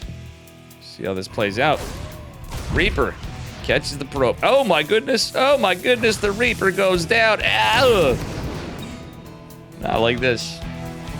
Well, that Reaper did cost a lot of lost mining time for Bully. We'll look at it that way. Actually, it really did. That was a lot of probes pulled to awkwardly meet in the middle, even though the Reaper did no attacks. No, Foxer, he's not A-moving. So that was what I was going to say in that last thing, is he was not A-moving at all. He literally right-clicked the Reaper, and then after he proceeded not to A. Oh, man. 3 Stalkers. The Marines, the Medevac, and Micro. It's going to be Cloak Banshee follow-up, of course. And he's just going to go up to the main base. There's not an SCV with this. The tank's going to desperately try to siege, but I think it's going to go down not before 1 shot's gone. This is a baller move. I mean, at the same time, a CC is going down behind this. Does put Terran in a bit of a weird position. Big Daddy Immortal's going to be coming out here in a second. Battery overcharge is activated. And Blink is not quite done. Realistically, so far, this has not been worth it for Foxer at all. He's lost a Reaper, a tank, and 2 Marines for a Stalker and Adept and 2 probes, but lost mining time. If it was a little normal, I think otherwise, but it's a later CC and orbital, consequently. Cloak Banshee is going to be going out, though. He might get some work done with this. There is an observer on the way, and it will be close to the main base. Foxer is going to have to just send this right in. He's going to have to dive right in for any hope, because Blake's done as well. All the Stalkers are out of position. He's going to have to force a recall. Medevac barely survives. The Marines are here. Oh, no. Oh, no. Yeah, I don't know if this Medevac's going to make it, but anyway, the Banshee's not being... Oh, no, the Observer's here. Because he was busy microing those Marines, he literally could have gotten a ton of workers. He was not paying attention, just tipped his hat to the Cloak Banshee hitting a gateway. Yeah, that's not ideal. 3 probes is definitely not worth it, unfortunately. And behind this all, we have a Robo Bay charge. The Robo Bay completed. Charge is going down for Bully. He's taking a 3rd base. He knows he's pretty ahead. Bully's a very intelligent player, and he's a very knowledgeable guy. He is very certain that was a 1-base push, so everything else behind it's going to be quite delayed. Unfortunately, this is a stuck SCV, but guess what? Foxer can just raise the supply depot in this case. Foxer is not going to stop. He's going to go with 2 more Cloak Banshees. He's got 1 Medevac, the only Medevac. Observer's going to catch this push. And we'll see what happens from here. Zealots come in charge as well. This is going to be an annoying push for Mr. Protoss Man to deal with, honestly. Blink is done. The SCV's here to do not much. Medevac. Oof. He can start another Medevac, honestly. You know he doesn't have a reactor. Okay, he's probably got the reactor building, but in this case, I wouldn't hate just one being built out of the tech lab if he had to in a pinch, just to get any kind of Medevac production going. That being said, the tanks are sieged, and all the Zealots are coming charged on the way, but the Cloak Banshee's going ham on the other side. Tanks don't really get much value at all. It looks like it's all going to be annihilated. The SCV doesn't... Oh my god, not a thing escapes. The 2 Banshees are left. They do get 9 workers. Bully has a beautiful worker pool, though. It could have been a lot worse considering what he has taken care of. This certainly favors Bully. He's going to get more workers. 12, 13, 14, 15, but there's just not a lot of army supply. Most of it was tied up in those 2 Banshees. So a little deceptive right there in how it appears in terms of supply. Stim is going to finish up here, and we do have a reactor coming down for the factory, but he's playing against Robo, basically. I mean, it's going to be... He's going to want Widow Mines for sure against these Zealots coming in. This isn't a full wall because there's always a 1 hex gap between a command structure and supply depot or other building. Oh, beautiful engineering bay drop at the last second. Not that it would be done right then, but still. Oh, unfortunately, guys, Foxer's in a rough spot here. He's in a bit of a predicament. Bully's playing out of his mind. Can he hold? Foxer saves the Marines, jukes the Medevac to the side just to save the one with all the Marines in it. Pulls all the boys. The tank's going down. Zealots are starting to fall. A couple workers fall for Foxer, but ultimately, does he hold? Just barely by the skin of his teeth. The command center is still going down, so he has a 30. His +1 coming. The combat shield is coming as well. And we got ourselves a game still.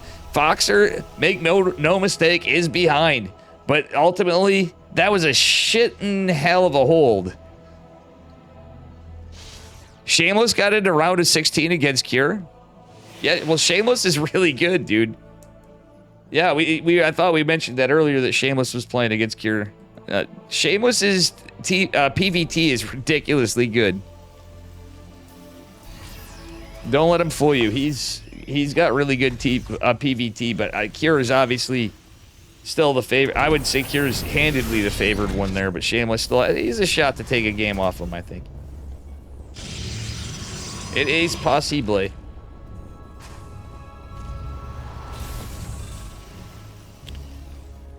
Armory and another eBay coming down for Foxer. This one, he's not going the ghost route just yet. In a way, I don't hate it. Bully doesn't have the greatest army supply. His upgrades, he's going double forge. He has +1 though. It's going to be +2. Ground weapons coming down behind us for Protoss. And have we even started our 1-1? No, he hasn't remembered to get his +1. Okay, now he's getting his +1 armor. Sorry for my shitty obs work, guys. Oh no, the Widow Mines aren't sieged, and Foxer's just caught off guard. Oh, nice save of the Widow Mines, though. Medevac going over here. It's a Widow Mine drop. Does he make it in time? Foxer paying attention on the pullback, but not so much over here. So, oh, no, he's going to go right into the Stalkers. Bully just playing out of his mind. Foxer honestly taking a gambit play this game. He's going to go for another Widow Mine drop on the side. Widow Mine catches the Zealots. Does take care of it. Let's be real, guys. Like, I'm not going to be biased to either one. I'm friends with both these guys. I love them both to death. And Foxer's, if anybody I would have a little toward would be there, but Bully is playing this really well. Foxer had an incredible game too, but this one I think Bully's just been right on top of him. It's a risky move going, you know, 1-1-1 on one base. How you doing, Wild Hog? What's up, buddy? Is this Mr. Hog of old, my old buddy Hog? All right. From many moons ago when you used to play and we played a bunch of games together a couple of years ago. All right, it's on a 2-minute stream delay. There's no way Foxer loses his matchup. I'll be honest, he's still not in a fantastic position. Bully's about to have +2 ground weapons done with his +1 armor ahead of the 1-1 Terran. And there are ghosts, but the army supplies is there in favor of Bully Boy. Doesn't have a Warp Prism. And there are a lot of Vikings. But still. We're still gaming. This game ain't over. Foxer's basically got to defend at this point. It's the only way. He can't just push. Like, he has to defend. And it's all going to come down to scouting and positional movement. Could lose a lot of SCVs, too. But it's actually kind of close. Just a bit favor in the Protoss right now. Still, okay, Vikings, good unit. He catches the Colossus off guard. And as much as those rocks were wanting to go down. Oh, 2 Colossus. Not like this, Bully. Well done by Foxer. He got 2 Colossi. That's something that's going to stack in his favor a little bit. We do have an additional one coming down, but again, Bully's been just economically ahead all game. He's starting to get a bank. He's way ahead in tech. Well, not really way ahead in tech. I'd say Foxer's done an incredible job from his position. His macros have been on point, too, considering how the game started. Bully with the Observer right on the army. Foxer, unbeknownst to him, has this following him.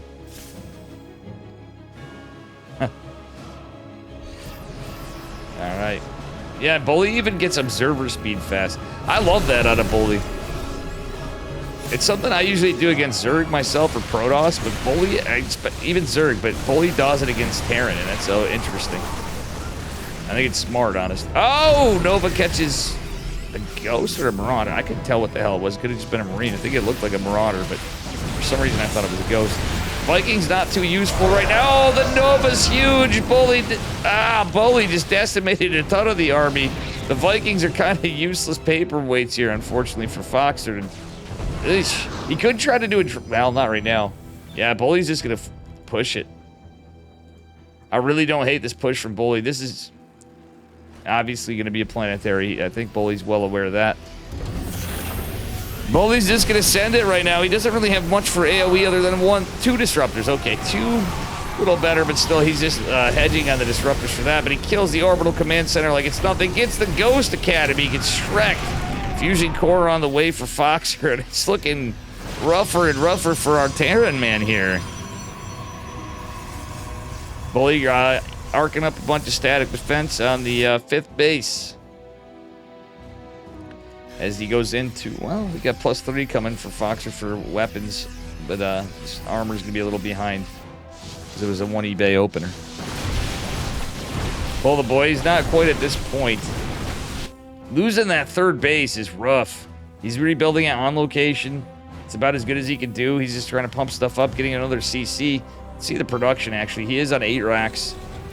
He is on 1 factory, 1 starport. Usually, if you're in a better spot, he'd probably be going into triple starport at this time of the game. He is going to advanced ballistics, though. Do we have ship weapons? We do have ship weapons +1 when he can afford it. Ship weapons +2 is the magic spot you want for those liberators. Start dealing a hefty blow. Nothing's in position here, and oh my gosh, these CCs are in trouble. Bully gets a cancel, at least on 1. The Zealots will eventually go down, but will they catch the CC? It's almost done. Foxer really needs to get it. Saves the sensor tower as well, but damn, that's close. It's going to need a lot of repairing. It's on fire, on production. Here comes a big push that's scouted by an SCV over here. All right, there is a planetary. Bully doing a good job of kind of splitting his stuff up. He might be able to get some work done over here. He's forcing Foxer to make another planetary fortress. This isn't even fully repaired. Only 1 SCV repairing. The bio is going to split up, though. Nice move by Foxer, and he's forced to raise this. Another CC flying over to the 6 o'clock position bases. We have the bigger engagement over here. Oh, Nova actually dodged pretty well, but he's got to dodge a couple. There are 4 disruptors right there that have to be dealt with. Oh my god, this bio has no medevacs to support, and the Zealots actually get a lot of work done, consequently. That being said, another round of Zealots is here. Army supply in favor of Bully. Disruptor does not get caught, but... okay, decent splits from... well, yeah, actually 6 splits from Foxer. The Zealots make their way in for another round. Just some Marines, a Marauder, a Liberator over here to fight this, but the bigger fight is probably more significant. Everything's kind of adding up and stacking up here. Foxer's down to 42 workers. Loses a Marauder here to 1 Nova, gets his 1 Disruptor. 2 Marauders fall on the back end of that. That's feeling rough, man. That is feeling rough. He's gonna need to get orbitals. Like, his only way back in is somehow to just fight off this army. Survive, keep as many workers alive as possible. Maybe get into some more orbitals for more mules and mule hammer it up a couple times. Obviously, he's going to need scans and stuff as well. But that being said, Stalker hit squad over here is going to make this difficult to keep this command center alive. Excuse me for my poor observing with the mouse. Little slip from sweaty hands and such. It's actually me lifting my mouse for some reason because it went off the edge. Oh, nice catch out of the Immortal. Nice catch out of the Disruptors. Nice EMPs. Bully's really forced back on the other side of the map, but this is where Foxer's got to be careful. He's just trying to get some good trades and chisel at this army. Bully is going to be able to reinforce with some more, but we'll see how this goes. This planetary's really trying desperately to get up to allow a little bit of a buffer. Bully is making his way back. Planetary and the bio going to take care of the Zealots, but these Stalkers getting working. F2 Foxer, F2A move, because this Marauders actually could have done a decent damage point right there. Still, 18 workers going down to rough, and this big Protoss force looks like they're going to beat the planetary. Orbital is still alive in the Nat, I was going to say. I don't even know what I'm talking about now. There's just a bunch going on here. But Foxer's basically trying his best to fight this off. It's his last push, basically, in my eyes. He's lost a lot. He's forced to land his main base orbital command center into the Triangle 3rd location. His Bully's on 5 bases. He's saturated. He's at 82 workers. And it's going into a Dark Shrine and Fleet Beacon. This is looking ogre. Maybe not. I mean, technically the army supply's there, but I'm not trying to underrate this. If Foxer pulls it back from this, guys, he's He is a true god-tier gamer. Bully's just pretty well ahead. I mean, Foxer does have decent upgrades, etc. Yeah, but economically, he's just falling apart. Okay, he's trying to land his natural orbital as well because he's all mined out there. We're 20 minutes into this game. This has been a hell of a series, guys. I know this isn't Cure. I know this isn't Trap. I know this isn't Geralt or Max Pax or Peon. This is still some really good gaming. These guys are playing it very well. I do kind of wish Foxer didn't go for that cheeky opener, but at the end of the day, Bully with some good information, good scouting, good defense. I like it. Stalkers are caught on the other side, but a couple of Marines aren't going to do the trick, unfortunately, for him. Nice EMPs on the shield battery, but... Oh, does he get these? He's got to get these disruptors. Foxer lit... Oh, my gosh, that's so rough. He had a chance to clean up both of them without taking next to any damage, and that might have cooked his goose right there. He does have a high army supply still. I mean, medevacs do count toward it, but right there, oh... He just needed to right-click or A-click on those disruptors, and he had it in the bag for that fight, I'm pretty sure. Yes, Bully has warpins available, and yeah, Foxer's behind, but that one move would have probably secured him into a way better spot in this game when he's playing this far behind. Like, he's fighting, he's trying to make it happen, but Bully is just everywhere. Oh my god, he lost another orbital. There's only 2 CCs. Ladies and gents. It's a 2 CC Terran against the 5-6 Nexus Protoss. Jesus, Murphy. And Foxer, at some point, is going to have to make something happen here. If not, we're looking at the end for sure. This is, Oh,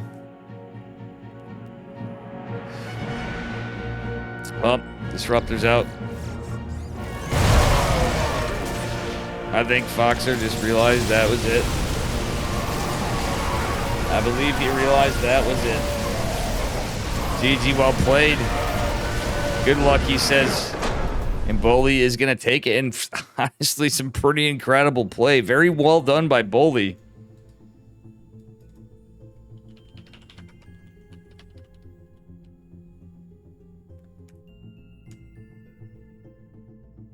Oh, poor Foxer. He had Bully was playing so well.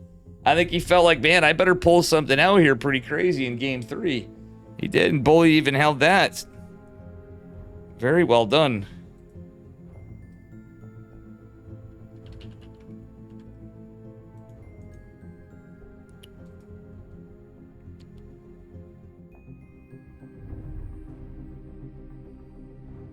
Well, damn.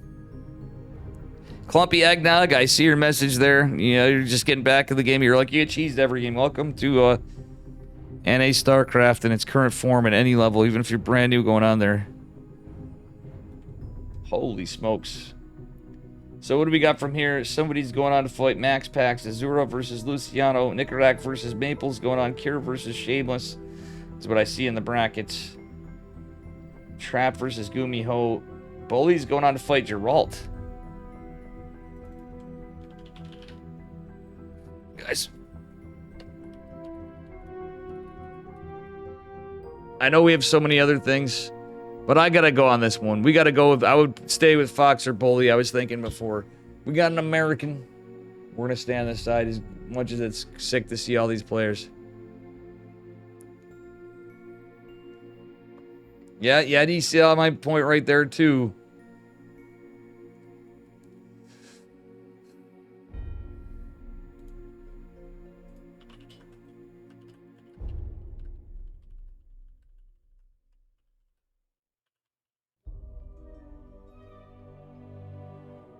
All right, guys, how do you use the bathroom?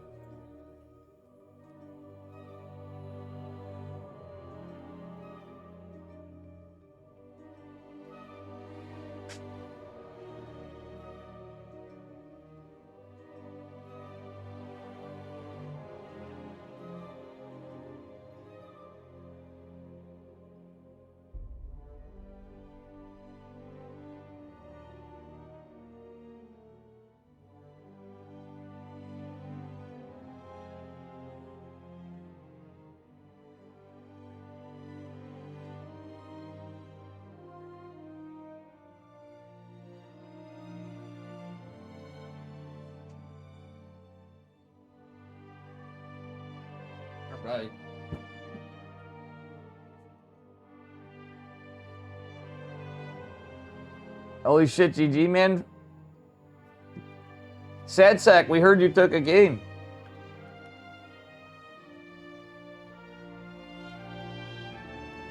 Bowley takes it.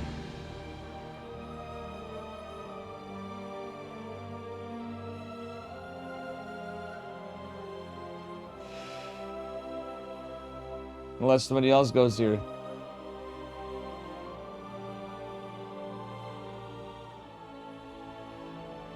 Sorry, Sad Sack, I didn't catch you.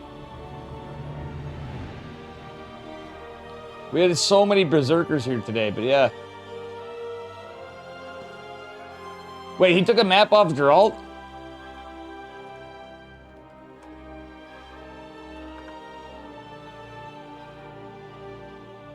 You took a map off Geralt?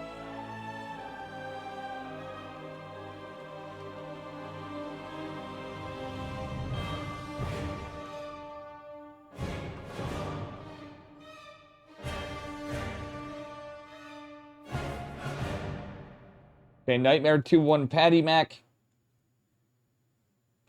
Cure 2-1 Shameless. Shameless took a map off.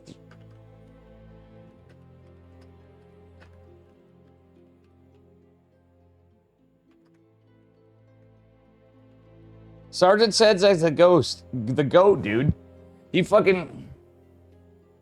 Moose Blaster? Yeah, if he blasted him, that'd be sick.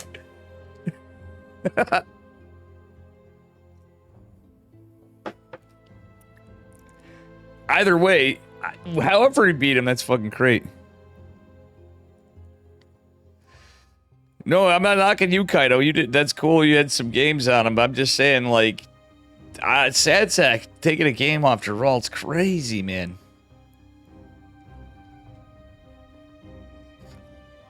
Upsets, you love to see it.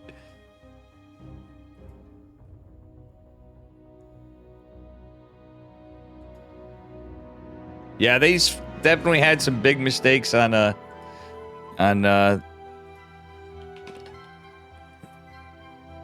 newer admin, so unfortunately Trap is up 1 on Gumi. And I know I really want to catch one of those sides, but I'm gonna go because Bully's on his dream run right here. And I did cover Berserker Brothers at least, but damn, I would have loved to catch Sad Sack. Taking a game off Geralt in that series, because it had been a good series still, because it's a very much Geralt favored match. Holy shit. Alright guys, getting into this. I forgot to do one thing. We blasted game? Hell yeah.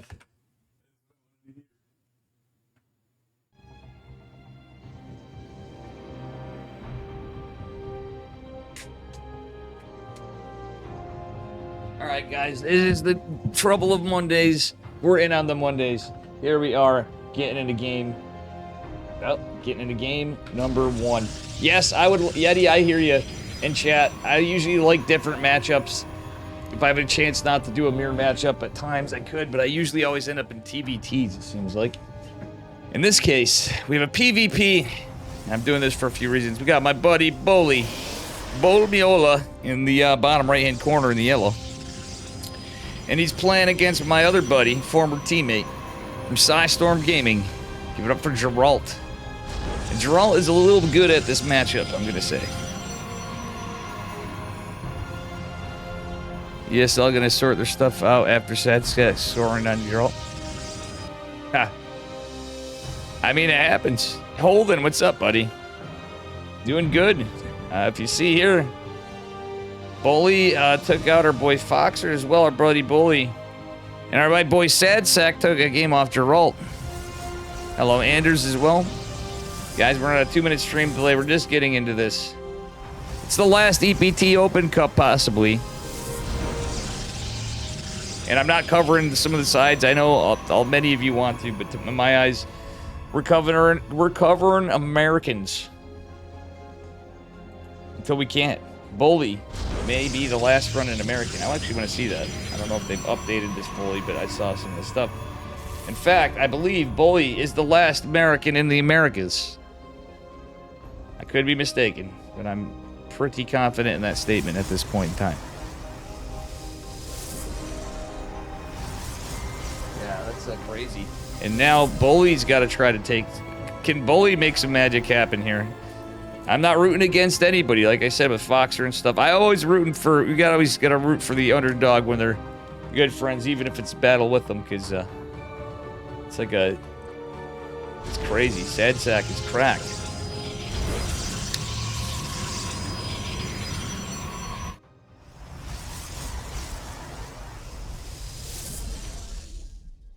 Yeah.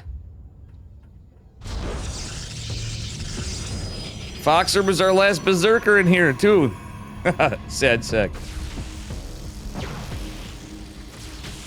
Dude, you're gonna have to send me the replays. I'll cast your replays after.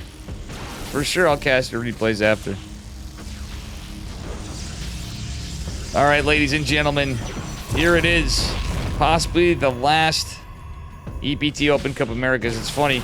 Both of them finishing their pylons, but Geralt's kind of favor him a little more because, well, Bully got blocked on his, he got blocked on his Nexus. Bully was going to proxy something, is going to proxy something still. I think he's going proxy Stargate, but I mean, I don't know. At this point, I'm not really sure. It could be still, I don't know what he's doing. It's just 2-gate.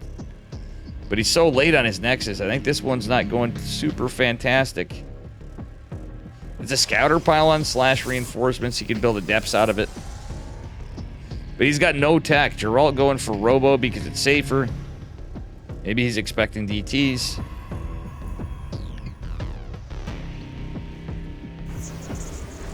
Both kind of hiding a little bit here. Geralt's still on the map with the scout. Warpgate just now finishing up at Twilight Council coming down for Bully. And honestly... Huh.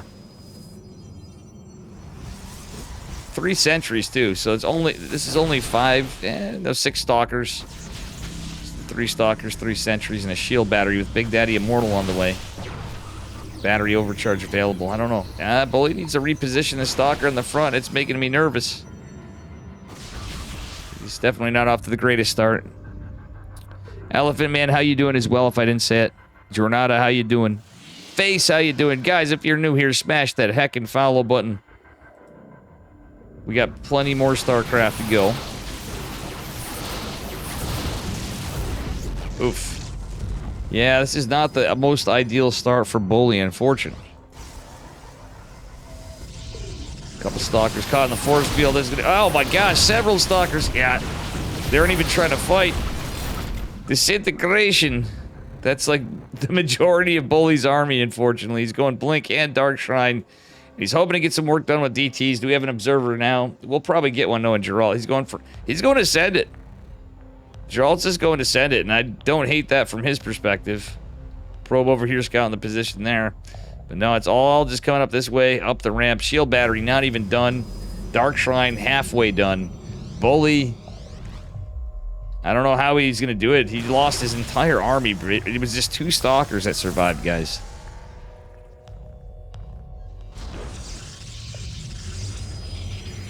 His hope and his dream is to get some work with the DTs, but he's even then, like, at some point it doesn't matter. There's a Robo, so an observer just needs to be started. He needs to hold and do that. Battery overcharge not available because he doesn't have energy. Well, he does have energy now. Why is he not? He doesn't use a battery overcharge. GG. He knows he's dead. He doesn't want to stave it off any longer. Well done by Mr. Geralt.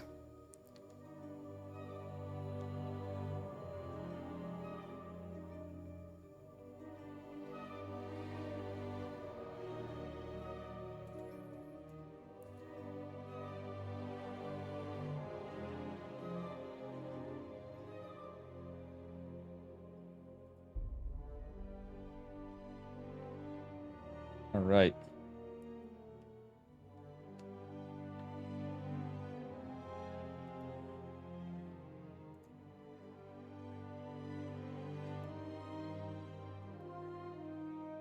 Let's see what happens here, guys. In game number 2. Is Bully going to be able to do another upset and take a map off Geralt?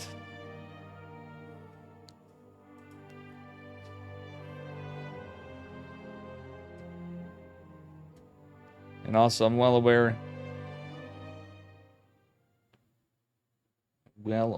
of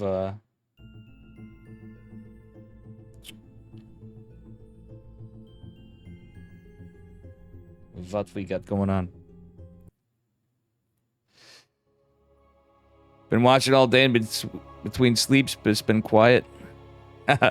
Elephant Bane. All right, guys, I'm just getting into this. We have our game numero dos. Spawning the bottom left-hand corner of Alcyone in the yellow. Making a pretty deep run on the last announced ESL EPT Open Cup. It is Boli. Mr. Bolmiola. His opponent in the upper right in the red. Polish Protoss probes. It is Geralt. How's Trap doing? Let me take a look. Trap was doing pretty well before. Cure versus... Trap versus Gumi Ho's going on. Like Yeti said, Trap took a map off of him last reported. I don't know if Steadfast or the Ducklings are covering him. Winner of this goes on to fight the winner of Trap and Gumi Ho. Beyond a Nightmare going on. I'm missing that.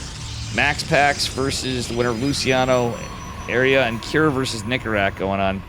So this one's a very Korean-dominated 1+ Max Pax, is what I'd say for the heavy hitters. I would imagine Trap's doing pretty good if he's up a map on Gumiho. That's a hell of a start for Trap, and I really wanted to cover that series. I love these guys. This feels PvP, man. Bully's really got a hard uphill battle in this one. Geralt's just extremely... He's extremely knowledgeable of PvP.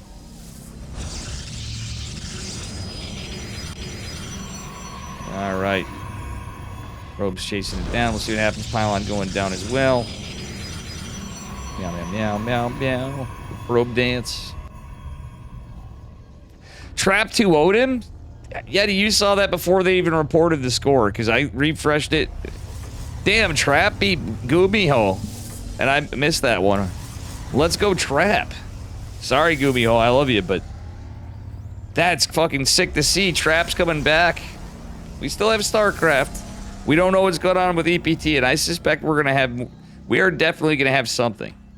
Or I'd be very shocked if we had nothing outside of, you know, I know we had Kung Fu Cup before. Hopefully we have it. Hopefully we still have GSL. Hopefully we have ESL, obviously, #1 when we're on this. But I really hope we have GSL and ESL at the least. If we get Kung Fu Cup and stuff, I honestly feel like it'd be a good time for all of it, as old as this game is, and people are like, yeah, it's not enough people. I don't know, I could see some hype happening. Zealot Sentry opener. Oh, Geralt's is faking him out. Okay, he's gonna take his Nexus. Bam! Those were just placeholder units, so Geralt just tied up his gas for a moment, tied up his minerals. What's his tech? Is he gonna go Twilight? Surely gonna go Twilight, no? Alright, this one, Bully again, quite denied on his Nexus. And Geralt still keeps his probe. I think Bully's gotten a little nervous here, guys. Ladies and gents. He may have gotten a little nervous. Trap is your hero? Trap's really heckin' good. I think Hero is everyone's hero, because he's named Hero. You didn't see what I was doing with that? No, Trap is great. I think he has potential to come back up. Trap definitely has potential. And I just hope Stats isn't out, because Stats is another one that certainly has potential to come back. If he just doesn't get too discouraged, because he hasn't been playing and stuff as much. I mean, I'm sure he has to work and this, that, and the other thing. Oh, Cyber Core block from Geralt. That's disrespectful. Geralt's feeling confident. And again, Bully didn't really tech out of this. Like, when you see this, you definitely just... You have to abandon ship. You might as well go for tech before Nexus. Go for a Robo. Patty Mac would have told him to just proxy Robo. That's, like, literally your best bet. Second you're bamboozled, just say screw it. Even if it's a little later, proxy Robo. This is what you do. Gerald's going for an Immortal. He's just playing defensively. It worked last time. It could work this time. Bully getting a late triangle third natural. Well, triangle third second base, I should say.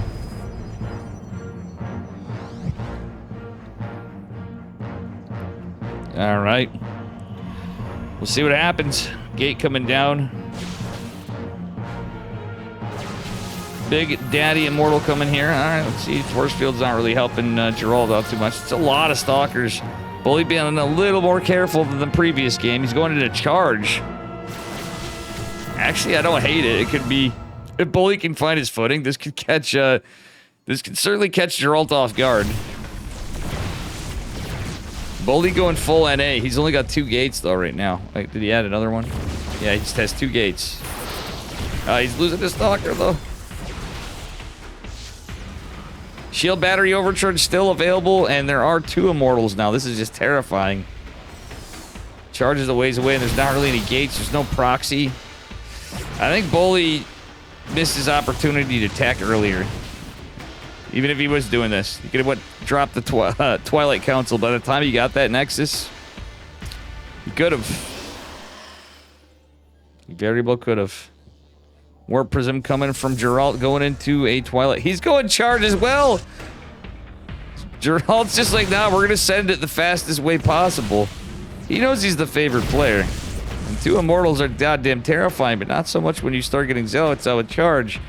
Charge is going to finish up for Bully, but again, there's no proxy pile. Like, if he had a proxy and stuff, he could have, like, backed up. Surprise! You have to get a little creative there. Hey, Accelerate, what's up? How you doing, Accelerate? Alright, Warp Prism going out for Geralt. Looks like he's going to go for a charge lot run by as well. When he has Zealots, it's probably just going to go for some Adepts in the meantime. And our boy Bully, the underdog. Looks like he's going to try to make something happen with Sentries, Zealots, and Stalkers. And whatever scraps he can find that are left. But here comes Geralt. Ooh, tipping his hat. I don't think Bully saw it. I don't know. Bully's kind of camping here. He has nothing to reinforce. He's just now sending a probe for a proxy pylon. And here comes Geralt. Oh no! The Zealots are all the few Zealots that Bully has are all trapped behind him. That's very unfortunate. And yeah. That'd be that. Sentry's trying to run away. Ay. Well, I did what I can for my friends. I miss Sergeant Sadsack taking a game off of that's a huge upset. Sergeant Sadsack taking a game off of Geralt, Sadsack, who's usually Diamond Man in there, getting up to Masters 3, is actually a really, really big upset and really cool to see. GG. Unfortunately, that's not the case for our boy Bully right now, but he had a hell of a run. Great job, Bully, today. Congrats to Geralt. He's advancing. And the winner of that goes on to fight. Boom, boom, boom, boom, Trap. It's Geralt versus Trap. Well done, Mr. Bully.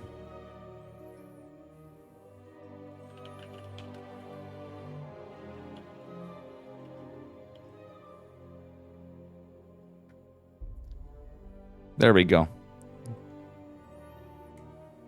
And shout out Sadsack.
I'm asking if I can get a compadre in here. Good.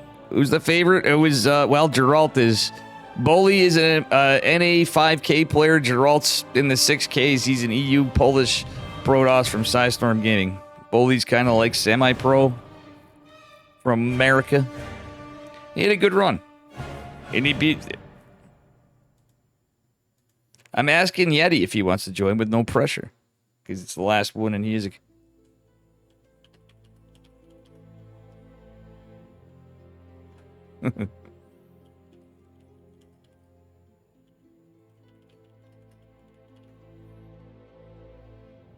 So we got Trap versus Geralt.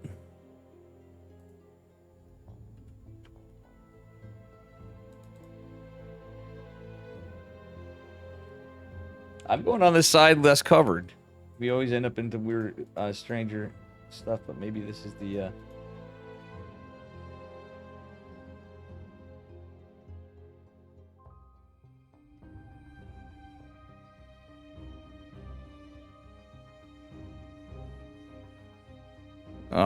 Yeah, let's see what we get next.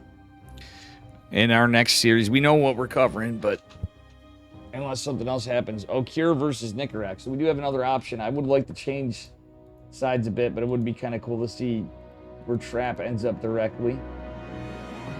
Cure versus Nicarak finish. Cure took that one. Going on to fight Max Pax. Ooh, I might go to Cure versus Max Pax. But if nobody's covering this side, I'm going to do it.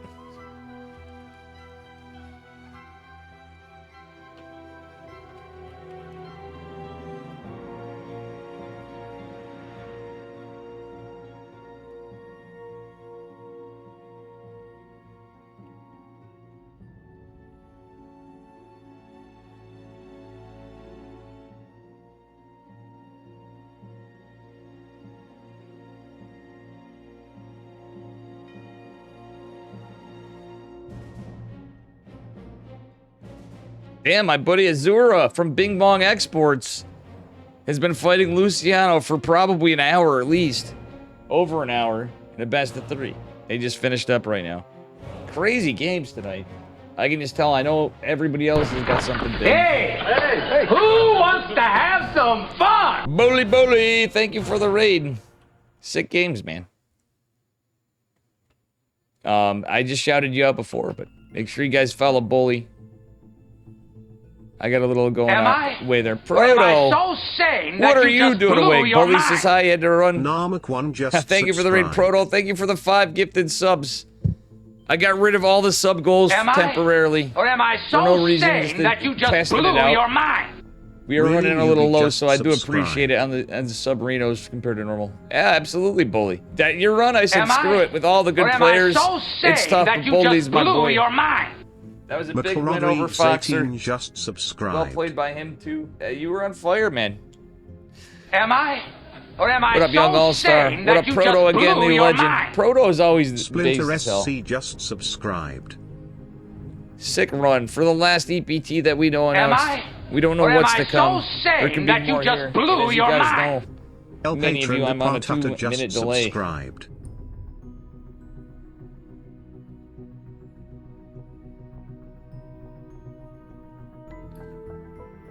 All right, guys. All right, Geralt versus Trap. We're gonna go on. We're gonna stay on this side. We're staying here.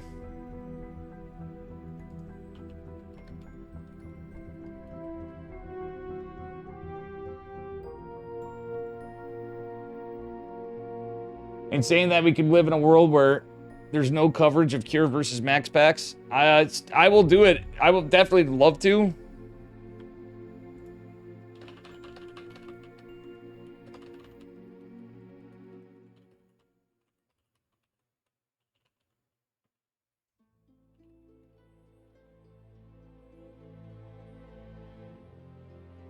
All right, so yeah, please do stay if you do want to check this out.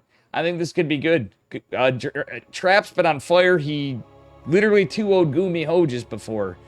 Is Geralt going to take down Trap? We have anything possible here. Max Pax and Cure. We can...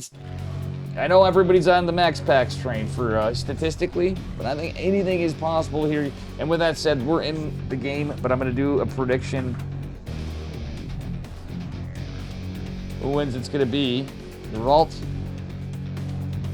or Trap. Upset potential here. We're going to start the prediction. And here we are, guys. Apologies. I would love the TVP. It's like my favorite match I play often. Especially at that level. Spawning in the upper right-hand corner in the blue. Representing Storm Gaming. It is my old teammate and compadre, Geralt. Our Polish Protoss. And this man is a soul man, hailing from Korea. In the red, it is Trap. Formerly from Gen G. Really, the man needs no introduction, except for he does. He's back, and he's kicking some ass. And I hope you guys are enjoying the StarCraft tonight. Let's hope for more. Guys, if there's anything we can do, you can give EFG some kudos on the feedback forum from the Esports World Cup. That can help. I think there's probably some stuff we can dig around in the community to try to assure folks that we are still interested in StarCraft. We have more to go. You wanted Beyond versus Nightmare Bed, Young All-Star? Yeah. Trust me, there was a lot of stuff I really would enjoy, but I did my part of being an American caster. I always go for the underdogs, my buddies at times. My buddies are all you guys. Be it the pro players, the guys in chat, the gals in chat, the streamers, the memers. But I obviously love me some pro StarCraft. I look out for my buddies as much as I can, but especially on the last EPT Americas, it makes sense to cover my American friends. Because this is our region's event. And I'm very happy I got to cover who we did. We had big upsets. And without saying any more, we do have an interesting start from Trap. It's a metagame proxy pylon. Just a Stalker Sentry opener from Trap. Geralt. Opening very standard. Geralt actually trapping Trap. Wait! Ladies and gentlemen, it's a trap. Trap has been trapped by Geralt. Max is one of you. You've had enough for the day. Yeah, exactly. Sometimes we need to shake it up. I ain't throwing shade on any of these boys, but Max also is a... truthfully, he is a buddy of mine. He's a hard guy to get a hold of these days, but every time when I do. I'm sure when we have more opportunity for other tournaments, I'll be talking to a lot of these guys again. You guys will probably bamboozle me to run more tournaments. But I'm going to be bamboozling you guys to put in money toward them. With me. Oh, man. Alright. Looks like this metagame proxy pylon is going to be defended. Actually, this was a trap. So Trap is pulling the trap. Now, his probe was alive for a while. Drunk got it, but still he catches the Stalker and forces a recall. That's actually huge for Trap.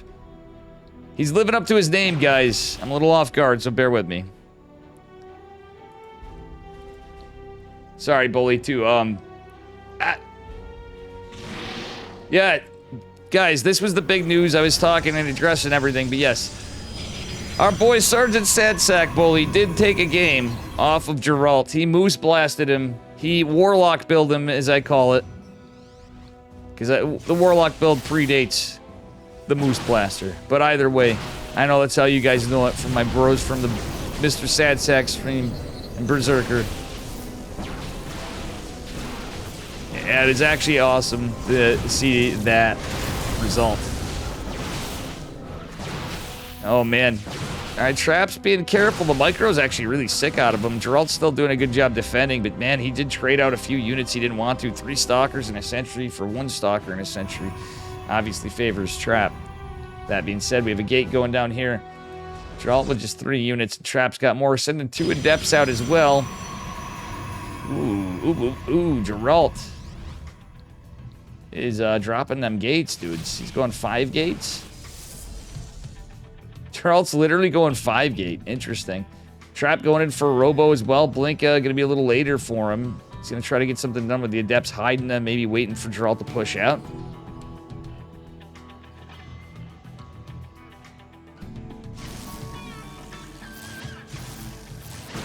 Holy smokes, you guys have all been playing really well tonight. I'm glad I took the night off playing an EPT. For all you guys. Because honestly, for everybody that's normally here, I've been sneaking him in more often than not some weeks, and even not casting, but there's no way I was not going to cast the last EPT Americas. This is America, baby. I will cast Sad Stacks replay if he sends it to me after. Because that would be sick. I'll cast the series. I want the whole thing, baby. Not just the tips. Wait, did I say that? I did. Anyway, Big Daddy Immortal coming out for Mr. Trap. Geralt is going to have actually less in terms of army supply for the moment. And Trap could maybe blink forward if he cleans this all up. He can. And he will. Oh my god, Trap just... Holy smokes. I wonder what server we're on, guys. I'm not even going to check it with the command. Trap's just taking that fight and absolutely bodying it. Nice micro from Geralt at the end, but Trap just traded insanely good. Both players with a third base. Geralt's is gold, though. That can be easily punished, however. And look who's right on it. Wait, whoa, that's going to be a little rough for Trap. He's taking advantage of the slow warping proxy pylon, but oh! The metagame proxy pylon actually hurts him because that warping is going to be some donations on the other side. Geralt just so happens to be a little good at this matchup, too.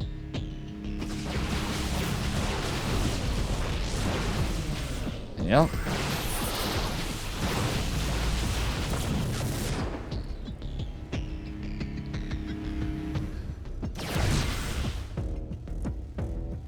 Alright, guys, as we get into it, we got charge coming up for Mr. Geralt. The follow-up, I like it. He sees the Immortals a Trap. Trap's army supply is just so big. I wouldn't have hated a Warp Prism with this. Like, I'm actually... actually, guess what? He had one. I was like, I'm pretty sure we saw one. Where is it? I thought he was going to do something sneaky and shark around looking at the mini-map. I'm like, where is it? I saw it popping out to me. Here we go. Oh, man. Immortal's getting some good work here. Shield battery overcharge is activated, but I don't know if it's going to be enough. Two Immortals raining thunder down here. The Zealots actually be pretty good to absorb some of the damage, but with the War Prism here, and charge being done is kind of nice for Geralt, but can he defend? It is 3 base to 3 base. The Immortal's in a little bit of trouble after all. Well, if he gets a couple hits off. Nope, Trap just has too much, it looks like, for now. Geralt's still mining heavily, though. We'll see what happens here. Even more Stalkers coming from Trap. That, oh man, that pylon's actually a nuisance to Trap, but Geralt really having to fight here to keep in it. He's down to 16 army supply versus 33-12. Yeah, this is looking pretty much in favor for Trap, who, man, just demonstrated some really good micro in the early game. GG, Trap takes it. Thank you for casting, streaming all day, Dave. You might not be told, but you're appreciated. Thank you, Young All-Star. If tonight is the final cup, then we're together as gamers. Yes. I appreciate you guys all for hanging around if you do. I know I'm fumbling with my words a bit. It happens. Sometimes I'm on point, not often. I kind of suck, to be honest with you, but I appreciate the kind words for sure. Geralt's not going to go down easy, I have a feeling. I think we're going to at least see a game number 3. My boy from Poland sure knows how to pack a punch when he wants to, and especially in Protoss versus Protoss. I've seen Geralt literally freaking backhand Neeb. Like, literally. His disruptors. His stalkers. It was Blink Stalker Disruptor, and Geralt just backhanded him. As much as Geralt likes Neeb, as much as I do, 2 friends, he goes, nah, bro. I saw him do it.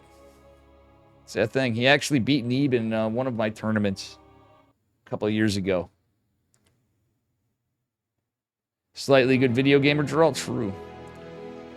Man, I appreciate the kind words more than anything sometimes. Those are few and far between here at times, because lately I've been getting some, and I appreciate that, because usually everybody's a bunch of jackasses that I want to ban half the time. That's another story for another day when I'm laddering. All right, here we are in the upper right-hand corner. He is down a point, but now out of it from Psystorm Gaming, my former teammate, my compadre, Mr. Geralt. And his opponent in the bottom left from Genesis Gaming in the red. It is Trap. Genesis Gaming, it's Gen G. I'm fucking shot, guys. It's Monday. You know, I stream full time, but let me tell you, it's not my job, so. Luckily, it was an easy day. So in some ways, I'm more together. Just didn't get a lot of sleep. Getting old. All right. Well, fuck. I just accidentally clicked over here for nothing. Trap is definitely on fire because, like I said, Geralt's no slouch. He's got to be hella tired, though. I mean, Geralt is in Poland. And he is getting into the wee hours of the morning over there. Trap did have to wake up early, but maybe Trap doesn't strike me as a D-Gen gamer hour kind of guy these days. I could be wrong. I don't know him that well. I know he's always been pretty good to deal with so far with the KSL and different invites to things and stuff. He doesn't strike me as the kind of guy that's going to complain too much about getting up a little earlier in the morning for a tournament. But it's early. It's a respectable time. He's getting up at 7 in the morning, 8 in the morning for this. I think 8 in the morning, actually, in Korean time.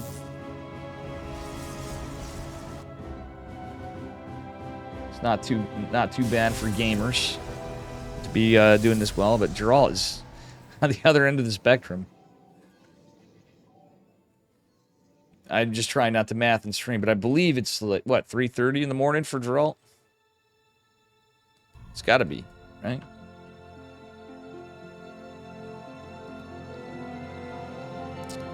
All right, here we are, guys. We gaming. Double stalker from Geralt. Trap going for proxy robo. Patty Mac would be having an erection right now. I'm 100% sure of it. Patty Mac's got wood. He's probably streaming. I'm happy to see my boy Patty Mac back. Speaking of America. That being said, it was funny. He was talking in chat. He's like, guys, just proxy robo every game. And PvP. It's your best chance to win. You're going to win like all the time. Dave never bans people. True. All right, here we go. Two Adept's going to shade forward, but guess what? Geralt's right on top of it. He's like, say my first rodeo, boy. All right, well, this Immortal is going to come pretty soon, and is Geralt going to chase them down? We'll see. Is he just going to poke around the map?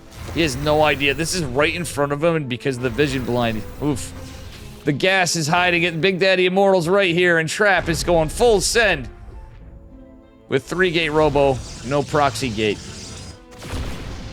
Oh, that Immortal is putting in the work. Geralt is going to probably want to cancel. I'm surprised he's not canceled his Nexus yet. Oh, Trap with the moves, getting the Adept up there. Actually, he's kind of smart for a few reasons. He's going to get a read on shield batteries, placement of things, what Geralt's doing behind it. That Nexus is sure as shit fake now. He's got to cancel it. There's no way Geralt does not cancel this Nexus. He's just buying time, letting it stand for the last second, and he will cancel it. Yes, he will. All right, Geralt trying to do everything he can to wall off with the supply deficit. He did take care of the Adepts, at least. We do have a little bit of trouble here, and it's, well, even wants to keep the Sentry energy alive if he can. War Prism's gonna say, fuck you. We don't care about your force field, bro. See? Look at young All-Star, I knew.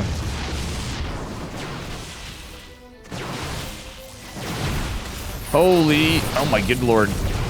This is actually a bit of a disaster for Geralt. Trap is just coming in hot and hard. And well, you know what, I'd like to say, guys, Trap could not have done it if it wasn't for Patty Mac.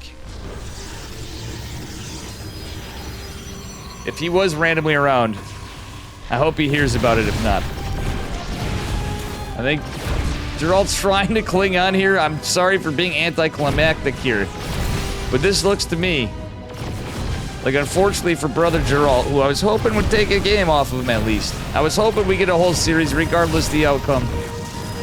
It ain't looking too well. There's 2 Stalkers, and there is the Immortal. Shield battery's back up, so it isn't over yet, technically.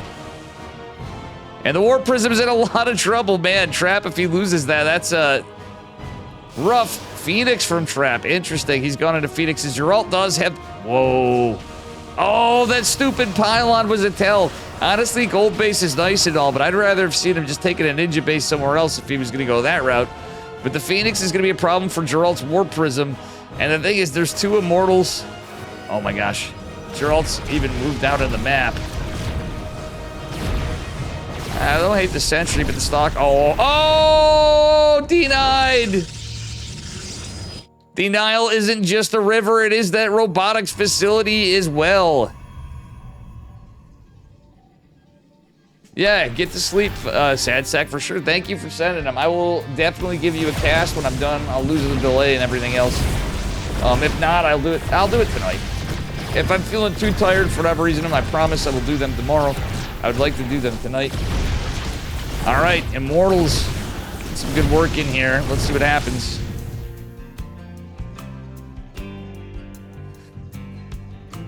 Trap does. He still has some of the best PvP. That's what I'm saying. Like, yeah, Geralt's tired, but dude, Trap is showing he still got it.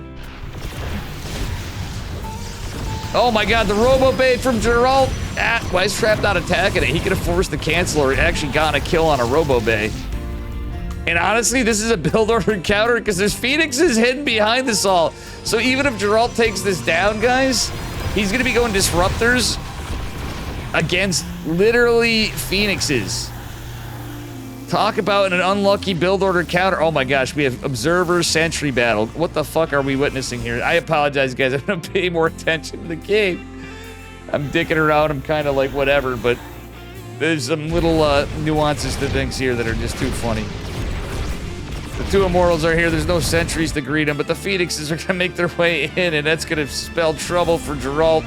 He could try to send it. I mean, the Phoenixes are going to get a lot of workers. But the fact that he knows damn well there's a Robo-Bay there. Trap is feeling very confident, I'm sure. It's the old Roddy build, honestly, kind of. Not Proxy Robo. Usually Roddy'd go Immortal Phoenix. I mean, he still does from time to time, but I haven't seen him do it as frequently in PvP, every so often.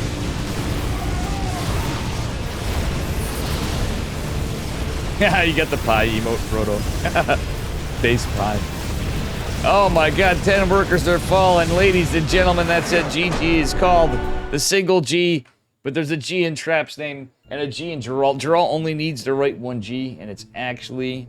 that was actually some really good fucking PvP.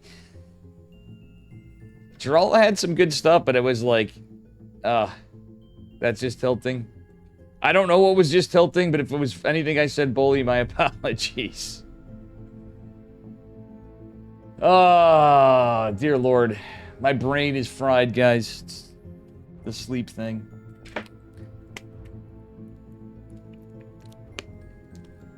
Where's Flapjack to tell me that I'm drinking water like a bird? I'm actually drinking water, guys. Or like, what does he say?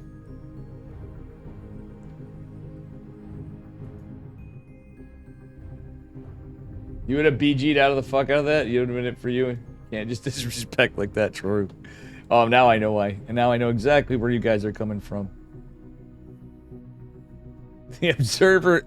That's some fucking base stuff, though. How the, you know, you're like in an intense proxy robo game when you see a sentry chasing down an Observer, and they're like, oh man, this Observer is huge.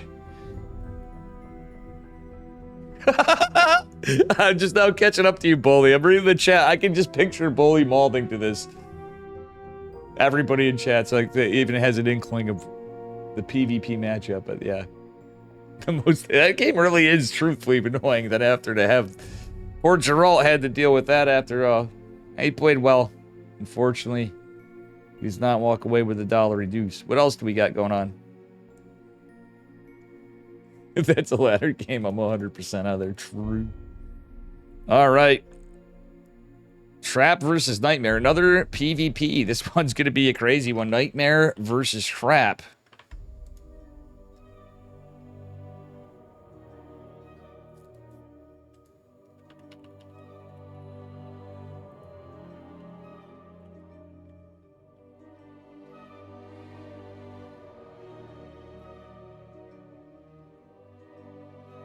Unfortunately, my man Geralt.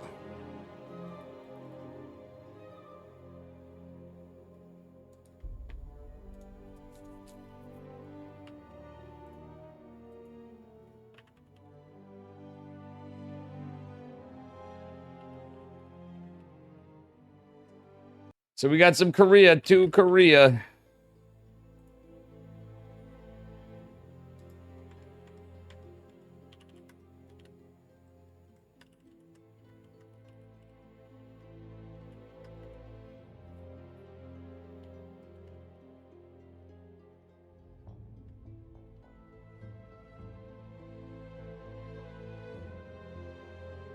Nice.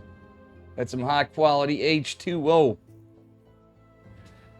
All right, so here I am with the cranky ducklings and the rocklets over here in Korea.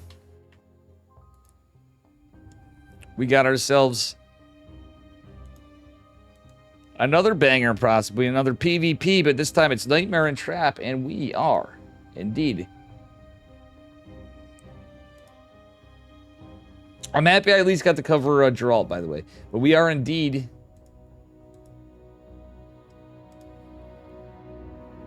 arriving to the semifinals.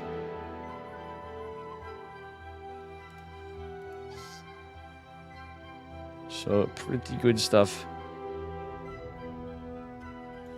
Alright, guys, so these guys are going on. Give me just a momento. And let's hope for more StarCraft. Even if you're tired of it, guess who's not?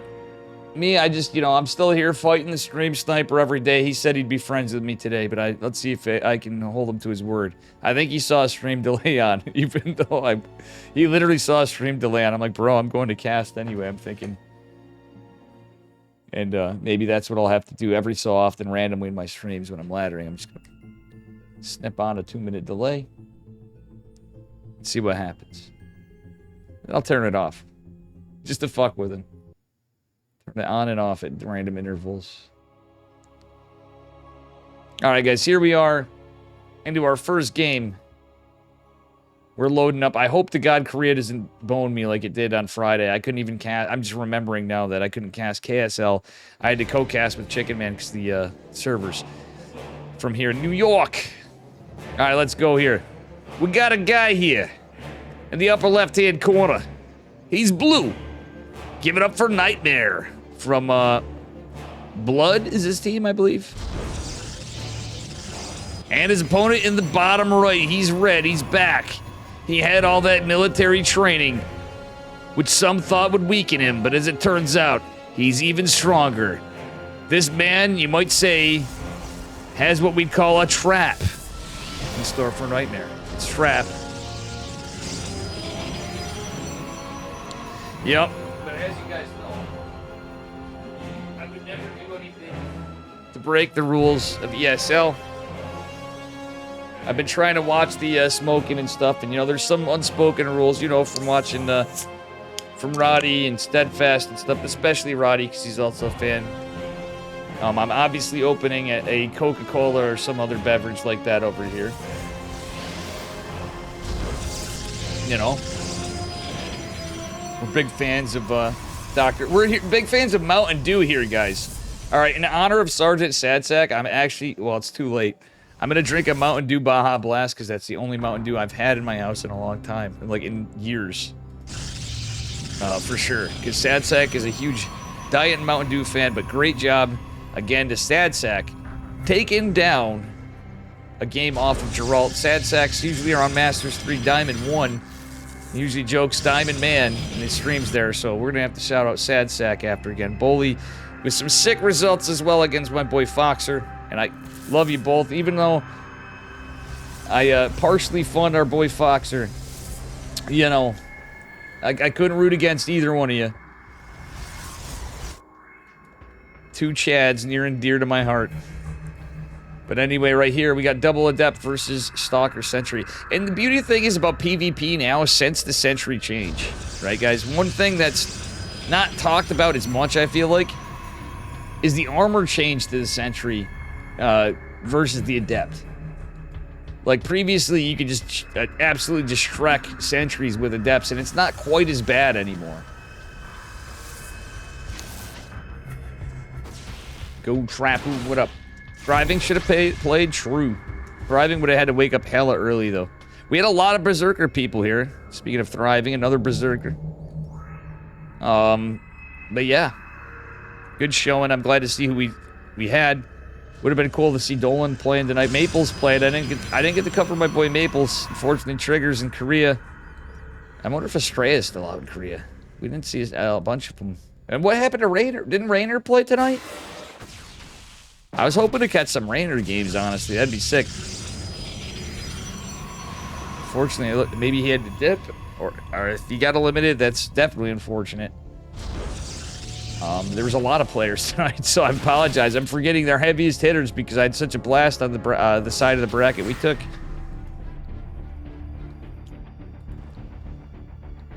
All right, we even got my boy Matt EU, France. Adept's shading across over here. Who's gonna block this off? Let's see here from now.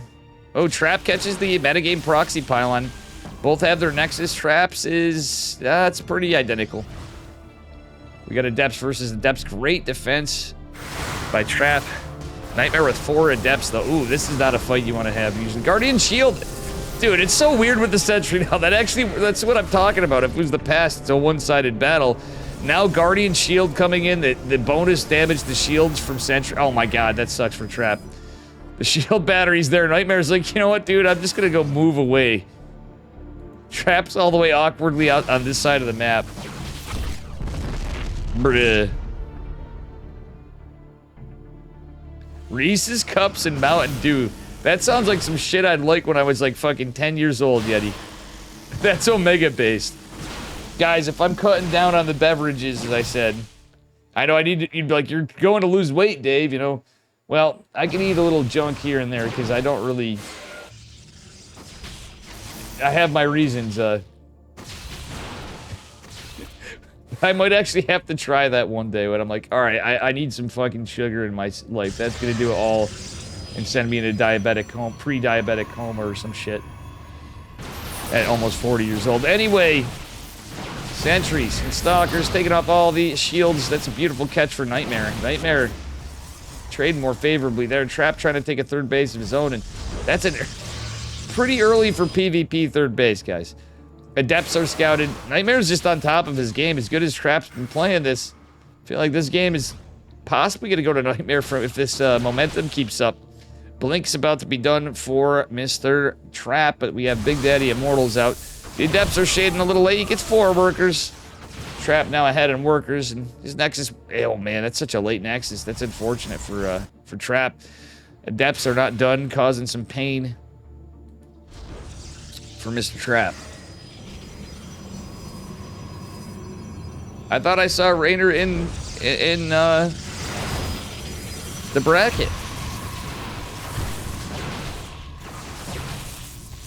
Guys, am I losing it? I was looking. I know I'm losing it, but it is Monday. Forgive me. Oh, whoa, whoa, whoa, whoa. 4 Stalker hit squad to go poke off and get some... Wait, whoa, whoa. He didn't... He got a little ahead of himself. Trapped. Jumped into an Immortal. That's not usually what you want to do. He's going to try to blink back. If he can, he saves all 4 Stalkers, but takes nearly fatal injury on some. Yeah, he's going to lose even more. Oh my god, he lost 3 Stalkers. Unlucky he blinked right as soon as the hallucination went, but didn't hit it. That sentry change was actually really nice. Best thing I think Cabal done so far. Yeah, actually, the sentry did make PvP so much better in some way, in a lot of ways, but as far as like normalizing it out, but I'm also like, yeah, I want more broken things some days when it comes to this matchup. In particular, this one particular matchup. We want more busted things. It's already dumb enough. We might as well make it even more dumb. Still 10-year-old down at heart? Exactly, Yeti. Exactly. Alright, War Prism coming out from Trap. Army supply in favor of Nightmare. Workers kind of even. Upgrades looking like they're evening up, but Blink's just now coming down for Nightmare. It takes a while for Blink, so it is possible Trap gets a good warp in. How's his gate? Oh, his gate count's abysmal, honestly. It's going to be better in a minute, but that said, Blink's going to be done too in a minute. Do we have Zealots coming in? Oh, it's Sentries installed. Oh my god, look at that Blink micro coming in there. Forcing a recall. Does he get the pylon? At least he's seconds off the army, and that's about as good as he can do, but he has to get the hell out of there. The one Stalker missed. Oh, he saves it. Trap kills. Oh, forces a cancel on the pylon. Alright, the problem is this Observer's been seeing all. I forgot to mention that before as we get into it. This is a crazy one, too. So I thought Trap might be totally dead. He's got to survive a push, but he's got a 4th base where Nightmare was the one wanting to take one. He has +1 ahead of Nightmare. Started +2 immediately. His charge is finishing up. He's got Archons, charge lots, and Archons could be a huge decider here. Yeah, there's 4 sentries, though. He has to be careful with charge lots if he goes that route. But it sounds stupid. I really don't hate some coming out. Oh, the Observer goes down because of the Immortals. But the Archons are going to help with the force fields anyway, wasting that sentry energy on some. Battery is here, but the Nexus isn't done in the 4th base location, which means there is going to be no Pepega overcharge. Speaking of Mountain Dew Baja Blast, that's the name of it. Oh, Trap loses the Warp Prism. That Nexus is not around for battery overcharge, and let me tell you, that would be so needed in this fight. Genie's called Nightmare is going to take game 1 in kind of a banger. I'm not going to lie, that's actually quite good. Excuse me, my scene didn't switch.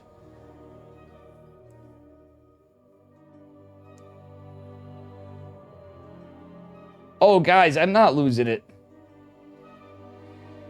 There were some players that signed up that didn't check in, so.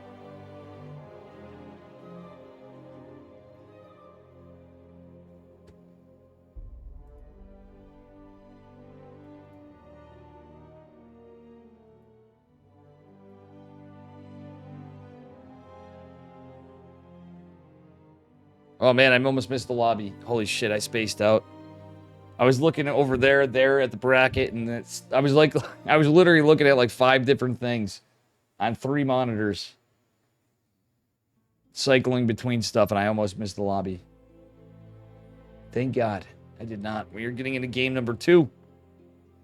I got my proud Silver League border in Asia. I should probably do something about that. There's times though it's literally unplayable for me over there. I don't know what it is from New York to Korea for me anyway. I always seem to just get like, I had one time it was 1,000 ping. It's nuts.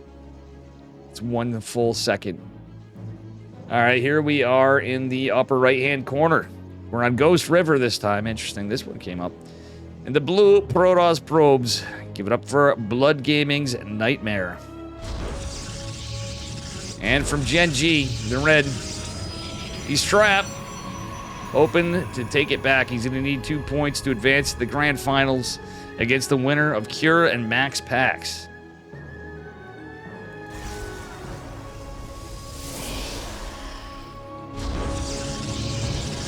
Ladies and gents, here we go. Ooh. No, I misclicked. I'm slipping. I am definitely slipping today. That's okay. We've done worse. We've done better. But at least we're here. All right, probes are going to give each other the ceremonial high five for the Identic Scout and a Gate Scout. That's all it be. It is going to be a 2-gate opener again. Not a single 1-gate expand out of the bunch of these. If it was Max Packs, we knew damn well we'd be getting one.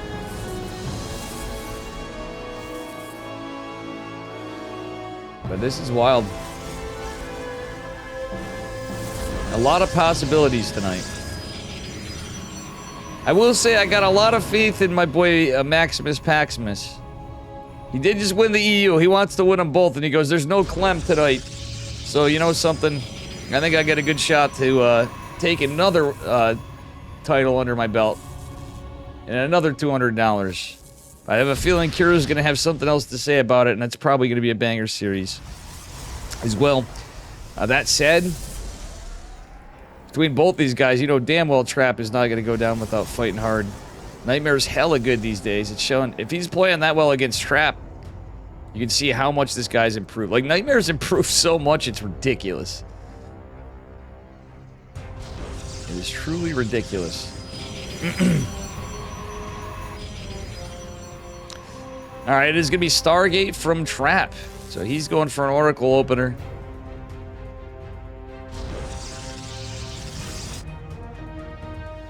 Ye old Stargate build.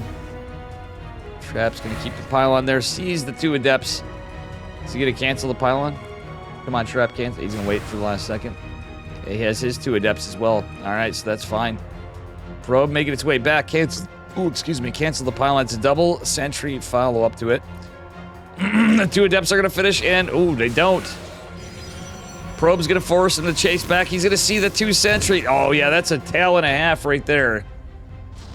All right. 2 more Adepts coming out from Trap, and he's still not going for an expansion. He's got his Oracle coming. Wouldn't hate to see one come soon. And okay, I love this from Nightmare. He's going to be able to shade just to block it. But here comes 2 more Adepts joining. And this is where it gets interesting. The shield battery is a component of the fight, but there's 4 Adepts versus 2 sentries. The shield damage, I think that should favor... Well, actually, sorry, 3 sentries. Because sentries build so fast, too. He was able to squeak out a 3rd. Oh, no, he needed to fight. Oh, no. Oh, no, Trap, the missed micro. He's fighting into a battery. But here comes the Oracle, and there's no shield battery. Nothing that shoots up. And that is going to be big news for Mr. Trap. The Oracle comes in, gets a couple workers, but beautiful defense nonetheless. That was a quick pull from Nightmare. Truthfully, a lot lesser Protoss would lose much more in terms of workers. Still a lot of lost mining time for Nightmare. Second Oracle coming, though. There are a couple Stalkers. The sentries are all here together. This is where Trap has to be damn careful. Another Stalker being warped in. And I think he's being a little careless. He's going to lose an Oracle. Ah, that's rough for just 4 workers. So in total, the trade's 8 workers for an Oracle, 2 Adepts, and a Probe. I guess it kind of evens out. Not really, the gas. Oracles are a huge investment. The Stargate's a huge investment. But they're both going into Blink, and it's both an identical time. So I guess that goes in Trap's favor. He's ahead 2 workers, technically. Army supply in favor of Nightmare. But guess what? These Adepts are shading. Could have just saved money and blocked with the 2 Adepts. But anyway. It was a little easier to do that by the time he caught him, I guess. Trap going for a proxy. Ooh, buddy. Oracle still a threat, keeping these Stalkers pinched back, so there's no real big attack other than the 2 Adepts. They are going to get some... Oh, nice surround, and actually the Adept's going to finish the shade as well. Everything attacking, 3 workers falling for Trap. A lot of lost mining time, but could have gone a hell of a lot worse if I could talk. All right, anyway, Oracle just kind of sharking, trying to get something done. He's not going to be able to... Oh, yeah, he's going to try to get out of there. What's he doing? He's just... Why would you throw that away? He's getting a rev tag. Yeah, there's no blink, so I guess it will... Nope. Yeah, it will... It's still there. He needs that Oracle for the blink. Yeah. That was a ballsy move, but he had to get it out of there. I guess he does get successful here, but it looks like Nightmare has a similar idea to Trap. He's building a proxy. This could be DTs, though. All right, look at this. Trap is right on top of this. Like, stink on... Is he? It's a proxy gate for now. Yeah, it's the gate. They're both thinking the same thing. Trap is going to catch this. Trap getting back in position. The other thing, you're going to want to stasis wards in these fights, and that is a beautiful cancel from Nightmare. The Oracle has to be careful, but it can be used to... Oh, no, the Probe is going to catch the proxy, and Trap's army's all disjointed in all different places. Oh, no. I don't think Trap realized it. The Oracle coming back out. There's 2 Stalkers in the main base, but... Oh, Trap backing off. Yeah, he's going to want to cancel that. He does, the last second. Trap coming in behind this with a counterattack. This game is very back and forth. The Depth shading in, trying to get something done, and... Oh, they're canceled. Oracle trying to go back out for more, but the 2 Stalkers just kept their very good control group usage from Nightmare, of course. 1600 ping to Australia, dude. Exactly.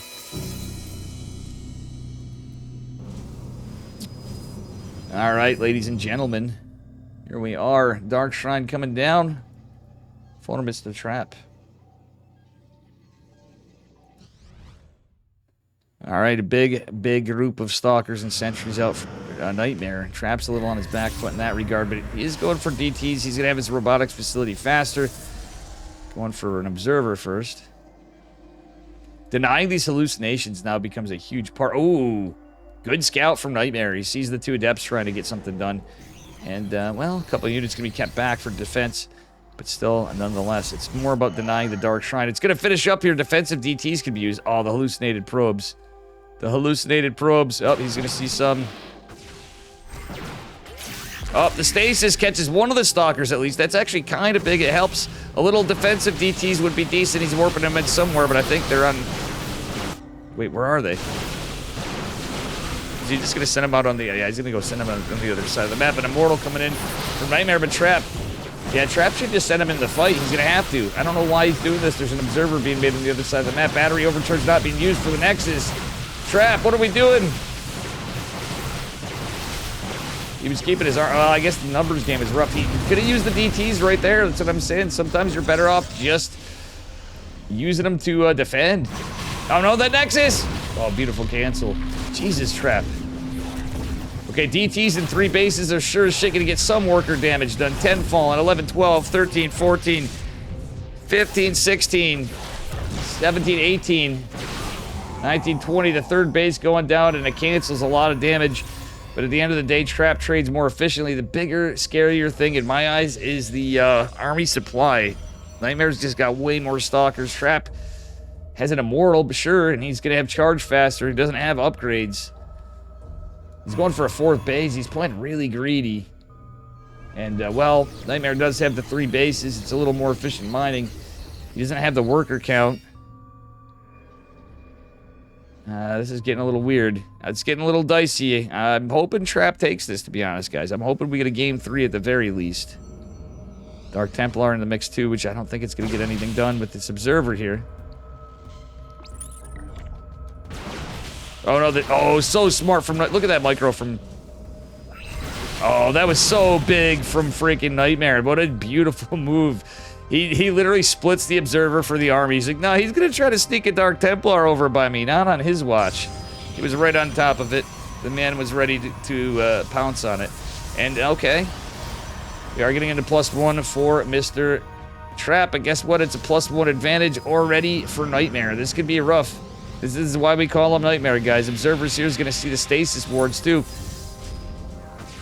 No. No! Trap says... Because he really wants this to land. Okay, he's going to get the Observer. And there's another one here. If Trap baits that in, that's big for him. Okay, it's not much. It's just 1 stalker, so unfortunately that's not the best of it. The Oracle is going to be taken down, but it does draw the attention of some of the stalkers' fire. Zealots coming in is going to be rough because they're going to... Oh, wait, they're going to go right into the Archon, actually. That's pretty good for Trap right here. Army supply greatly favoring Nightmare with this Warp Prism, too, but 2 Big Daddy Immortals. Some Zealots hitting the flank here. Shield batteries in the side for Trap on that left 4th base are going to help him take that fight. But damn, Trap is making this as good as he can. The numbers game just favors Nightmare so much, and he's done a beautiful job with it, but I don't know how much Trap can keep on. The DT getting the work, and the Observer's right here. Trap kills it. Use the DTs. He is going to force Nightmare back. War Prism going down could be big, too. Observer's being made for Nightmare, but it's not here just yet. Trap, use those DTs, I'm telling you.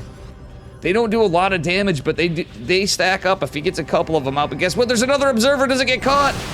Oh, this is rough because he doesn't want to lose his. What a game.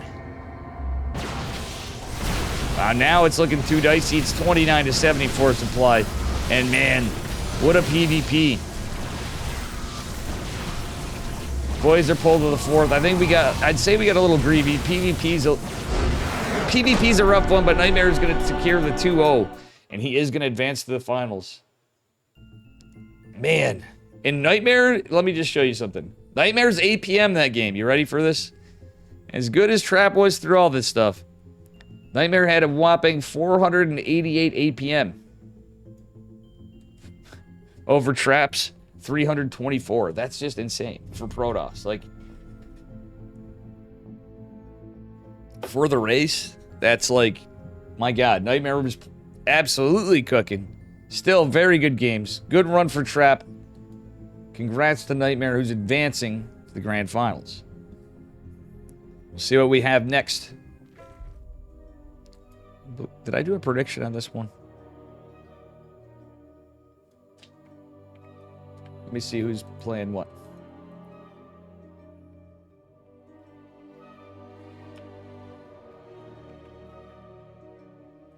Okay, Max Pax is up a game on Cure. Are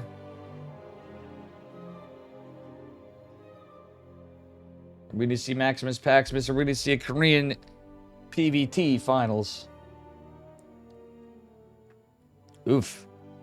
Looks like that could be a little rough for Cure for supply-wise, but yeah, 3 base Protoss, 2 base Terran. So yeah, I'm going to take a minute, guys. We'll see what happens here.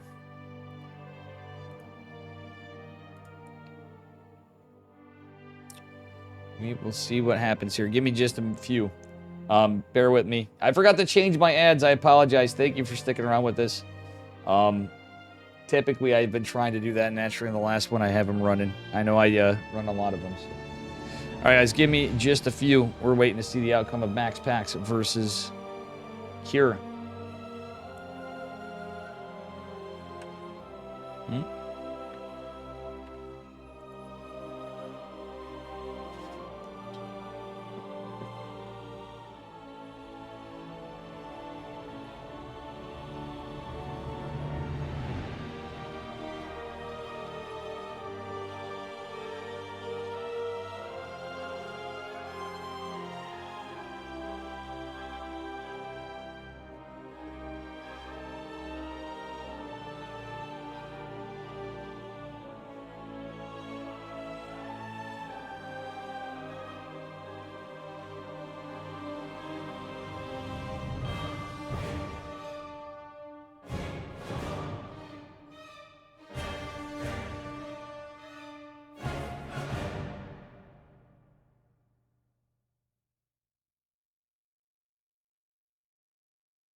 Okay, it's Nightmare versus Max Packs. We have the results.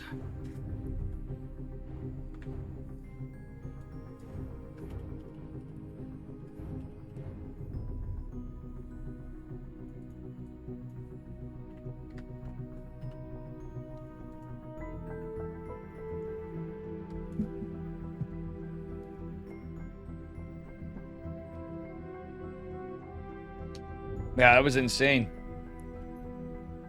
Nightmare versus Max Packs. This is a crazy... What a run tonight.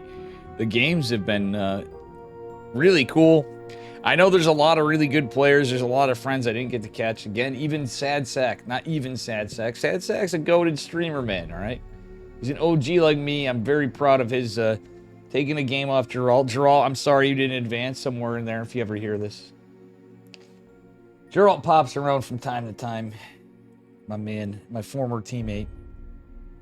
Because, you know, I was hard carrying Max Packs and Geralt when I was on Sidestorm. Those guys would talk to me like, Dave, what do I do in this situation, you know? You're the Protoss goat. You got to help us, you know? I'd be like, well, guys, it's Proxy Void Ray. You know, they didn't want to hear it. They're like, but Dave, it's already been figured out. I'm like, dude, but it's still busted. You got to go for it. Well, you still can. They didn't listen. They didn't listen. Look at him now. Now Max Packs is the best fucking Protoss versus Protoss player pretty much. He still pretty much holds that spot. And, you know, I'm just teasing.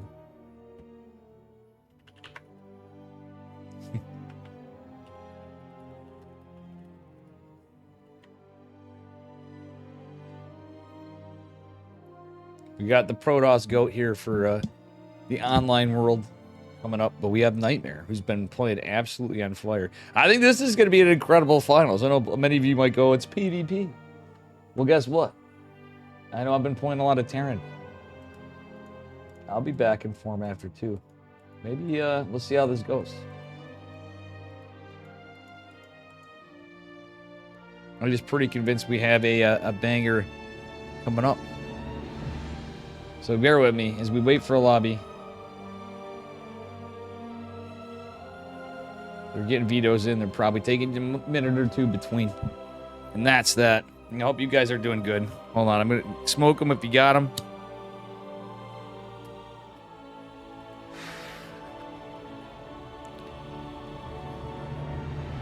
You know.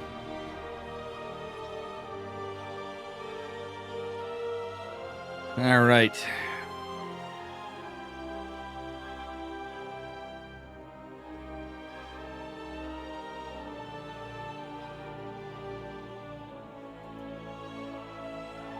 Here we are. We're in the lobby. We're just waiting for the players.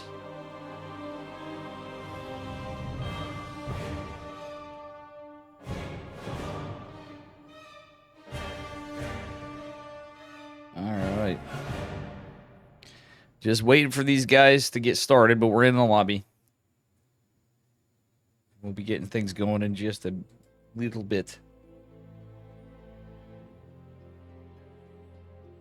Just a little bit.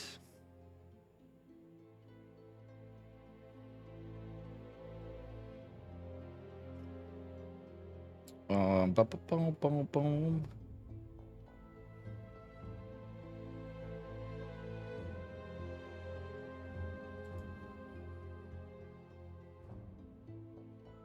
All right, we got Nightmare in the lobby now. Well, Nightmare was the one on it, so we're getting back from a break. Thank you, Heavenly Vibes, too. Proto, you goat. Thank you again. Turtle the Cat, what up? APM's greater than skill, obviously. That's funny. Turtle. I'm just making a point.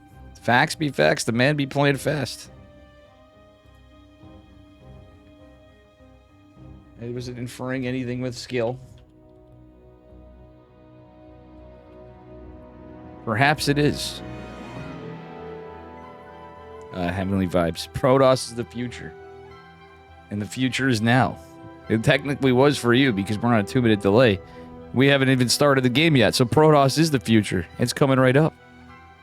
As soon as they click the start game button.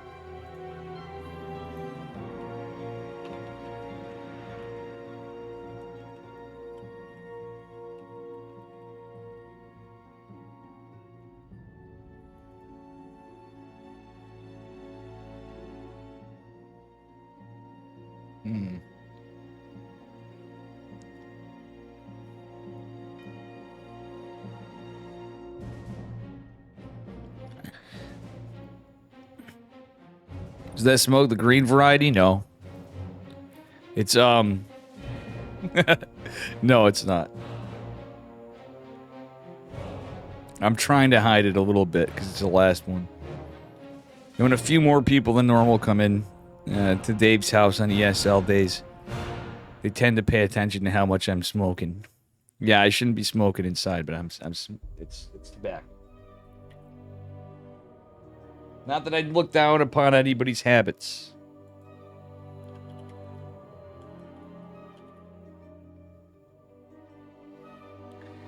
But, you know, smoke whatever color you got, true. Alright, yeah, fuck it. I'm hiding it as good as I can, so if you see a little thing here or there, it's a whatever. But no, it's not the wacky. It's not the devil's lettuce.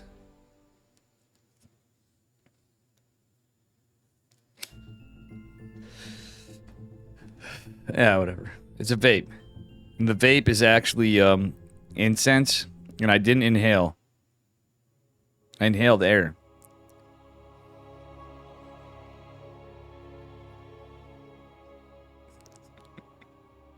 No, I'm not hitting the green stuff though, for real.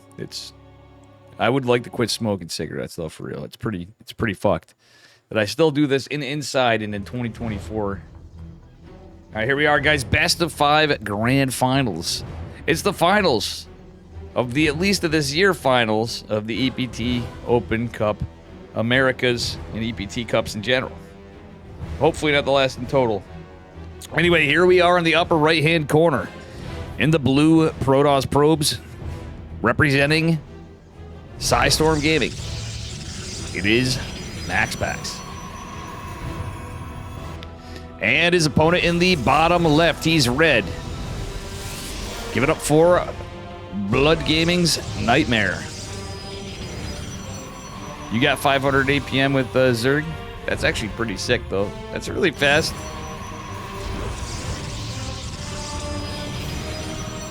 Yeah, exactly. That just baffles me. It's like watching Heroes sometimes. It's very similar. Nightmare's getting... It's... The efficiency, too. Like, I'm not saying, oh, he was just fast. Like, that dude's micro is sick, and Trap was on fire all night. As we saw, I didn't get to see, unfortunately, the Gumi Ho Trap games. I wanted to see the Beyond games, too. Unfortunately, you catch what you catch. Again, I'm still really happy to catch who I did catch. It's a 1-gate expand from Nightmare.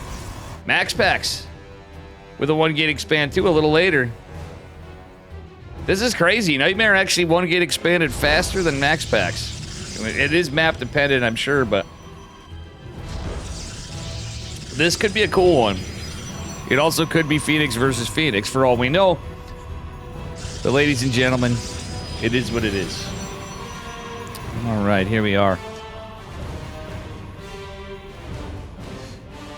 All right, Probe doing a little mineral pickings here. And guys, I want to say something else because I'm confident enough in how much everybody loves StarCraft or even hang out in my dumbass stream and occasionally unmute me. If you're unfollowed, please consider refollowing. When have you ever heard a streamer say that? And if you're new, screw you. I'm just kidding. I'm just kidding. That would be the kind of sentiment and why we have the state of StarCraft that we do. I just wanted to make it funny. Anyway, here we are. It's Stargate from Maximus Paximus, quite faster. Stalker and Gate from Warp Gate from Nightmare. Well before. Ooh, Fast Twilight. I actually don't hate Fast Twilight. This map's a little weird, but not at all. I think this could be pretty good. Nightmare walling off. He doesn't even want to think about Adepts. He's like, bro, I can just mine this out. You literally can just leave that and mine out after. That's 20 minerals. It doesn't take long to do. It's PvP. Like, come on. That's actually 200 IQ from Nightmare, who's going to proxy. Ooh, Max Pack's looking for proxies with that Adept. I love it. Oracle opener from Max Pack's going straight out. Nightmare might be able to get something done with a proxy here. Fast blink. Going 4-gate blink.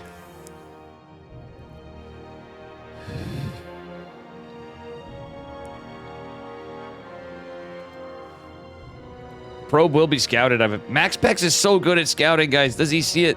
The rocks are going to hide it for... Oh, he finds it! Oh! How is he so good at scouting? Dude, that was an insane scout path. But now... Oh, man. Nightmare is going to see the Adept. Oh, no! He backs right off. That was smart. Not worth. 2 Stalkers here to greet the Oracle, though. Nice from Nightmare. Nightmare's about halfway done with Blink. Warp Gate just now finishing for Max Packs and went into a Twilight as well. He only invested into... Oh, he got 2 Oracles. The other one going to the left side. He's just rotating. And the 2 Adepts are going to fight the Stalker. Only 1 Stalker is not going to be 2 Oracles, or not even 1, really. I don't think it's going to be the greatest. Another one is going to be warped in, though. Max Packs. To activate that Pulsar Beam. Nightmare not pulling workers. He's just holding. 3 workers isn't like the end of the world. Giddy up. Thanks for the follow, Heavenly Vibes. Weren't you already following him? Well, you're following again. I don't know. That's hilarious. To my point, it actually went through. And that funny? It actually paid. See, look at that, guys. It paid off. Ah!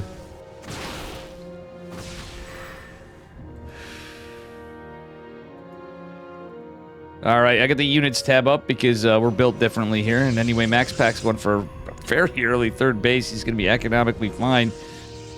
Nightmare quite behind on the Nexus. It shouldn't matter too much, but that is a damn fast 3rd. I mean, I was going to point that out earlier, but we're jerking around here a little bit. Forge on the way for Max Pack's. Nightmare going into a Robo. One thing we haven't seen in any of the series so far tonight is another thing you can do is if you're behind in a Forge, that's a risky move.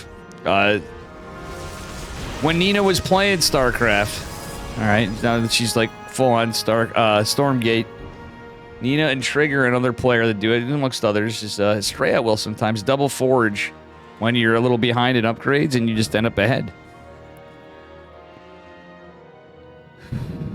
All right. Decent defense from Nightmare overall. Max Pack's obviously ahead.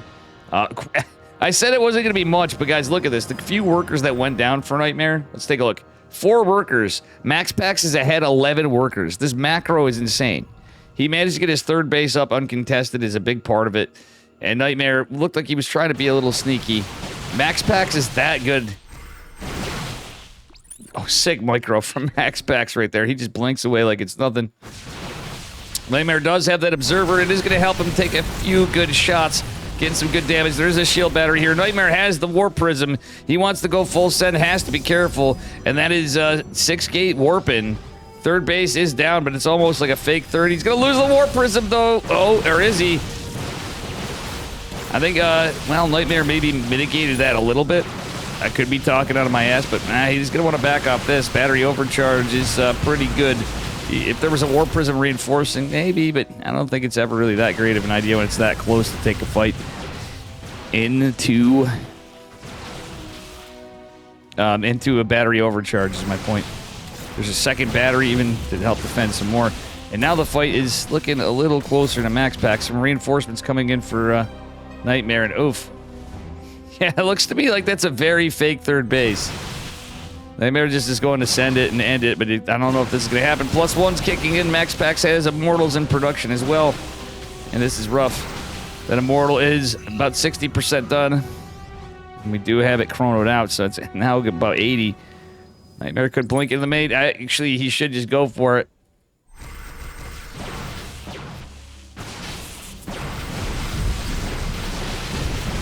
He's got to make something happen. It's not going to be fantastic, but at the end of the day, he's trying to get some trades. Max Pack's even taking a fourth. The Oracle's getting a big stasis ward behind that I totally missed. My bad, guys. Yeah, he just happens to be a little good. I will say, I think Nightmare could definitely make something happen. I mean, in all my years of covering Max Packs, GG. Max Packs takes it. I've certainly seen, him go down to the underdog more than a few times. It is PvP, and Nightmare happens to be a little good too. I'm not saying Max Pax isn't favored, but yeah. Double forge works, but you better be able to micro or else you'll lose 100% of the time. Exactly. No, I'm saying when you're behind on it. It's literally only, I'm only saying when you're behind in upgrades. I'm alluding to, it was a tough game, but I'm alluding to Trap before. I think if he made a decision, the DTs could have been better if he used them defensively in that one game. Hopping back a series. Because I was really hoping to see Trap pop off tonight. He's an OG, man. Would have been nice to see Trap pop off, at least make it into this, to a little further, you know. Making it to the finals would have been big, but Nightmare, hey, everybody played their asses off. Not everybody can make it in. That was not the move. Well, that blink in there was about all he could do. That's why I said, I'm like, he's got to try to make something happen at that point. Unfortunately, it was not enough. Forgive me if I'm talking out of my ass a little bit. It's just, it's Monday. All right. We got a whole week ahead of us. Oh. Okay. Tomorrow is going to be... I might actually play Age of Mythology tomorrow because I bought that shit. I bought the early shit so I can play it early. Meow wow. Or maybe even a little later. All right, here we are. Best of 5, and this man in the bottom right-hand corner. He's up a point. Needs 2 more to take the $200. Give it up for Max Pax from Psystorm Gaming. Back at it again. He says, hell no. I need 3 to win. He's red. He's Protoss from Blood. It is Nightmare. Will the Prince of Denmark take another $200? Or will this, horror movie kind of dude take it from Korea? We'll see.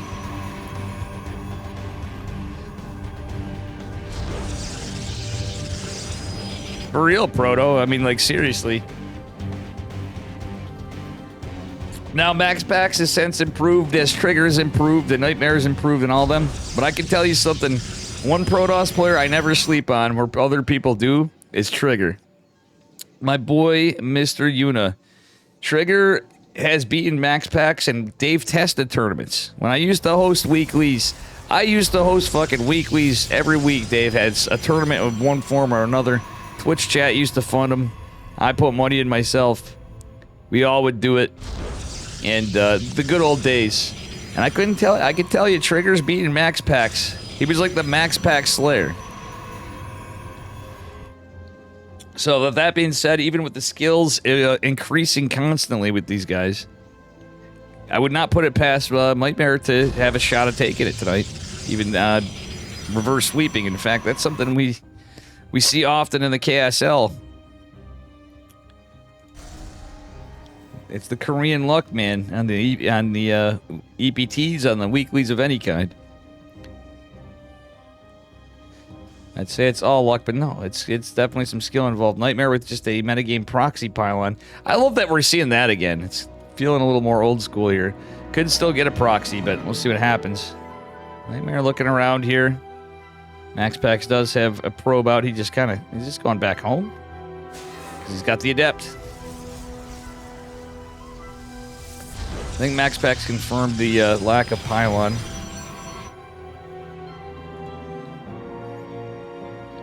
Now, what would be amazing is if MaxPax finds this pylon in this.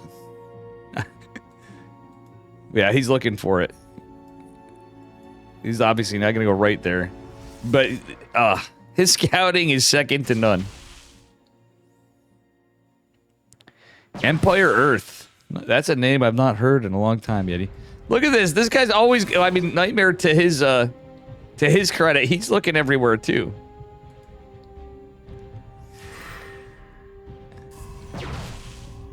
All right, Adept is going to make its way in, and actually, I think it's going to get a worker or two. The boys are... Oh, God, 2 workers is rough and lost mining time for 1 Adept. Yeesh, MaxPax getting some serious damage done.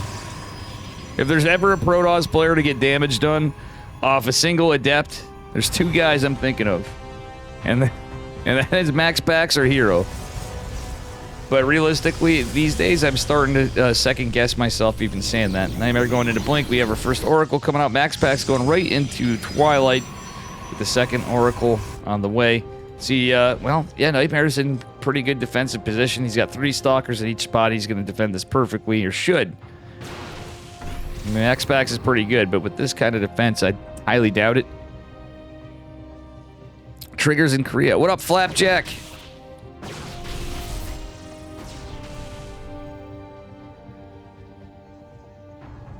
You've heard Age of Mythologies is dog shit? That game's like not even really out much. I remember watching Pig and Zombie Grub do beta testing on it. I saw Hup was streaming it earlier. Poking around on stuff while I was in between things. We've actually not had a lot of wait time between lobbies, truthfully. This has been pretty good. A lot of players. I haven't really, unfortunately, missed anything. People didn't just hop in a series without the caster. That always makes me pissed off. I mean, I get it, too. Shit happens. Everybody makes mistakes. But sometimes I'm like, come on, guys.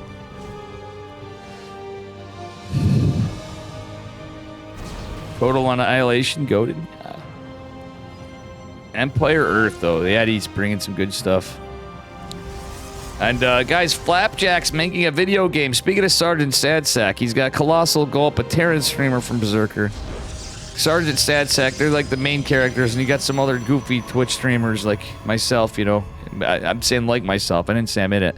We got T-Roy Jenkins. I'm not calling them goofy, too. We got Tater Tutor. You might know them from chat, if nothing else. Tater streams now. And you do have a cameo of Dave and Wootsicle. And Flapjack's hilarious for funsies, low-budget indie developer game. And I'm really looking forward to it. Even has Chicken Man in there. In some form, anyway. Technically. All right.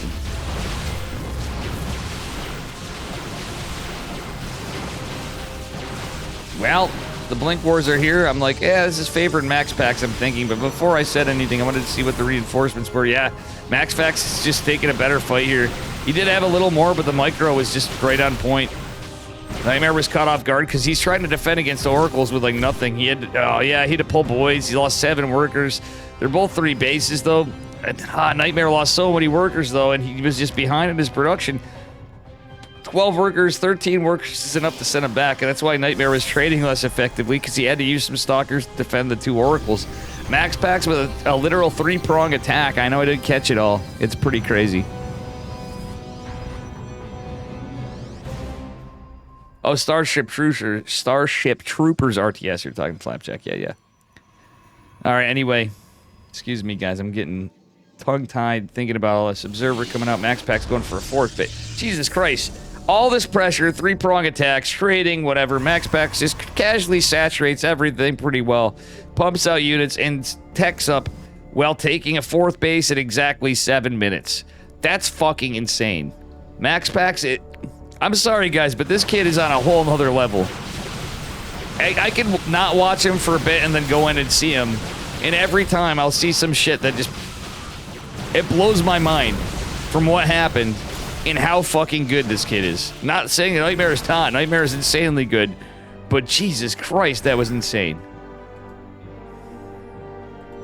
He didn't skip a beat on anything while three-prong... I mean, I know you're shift-clicking an Oracle maybe, but no, he was micro... I guarantee you, I know it was aloof.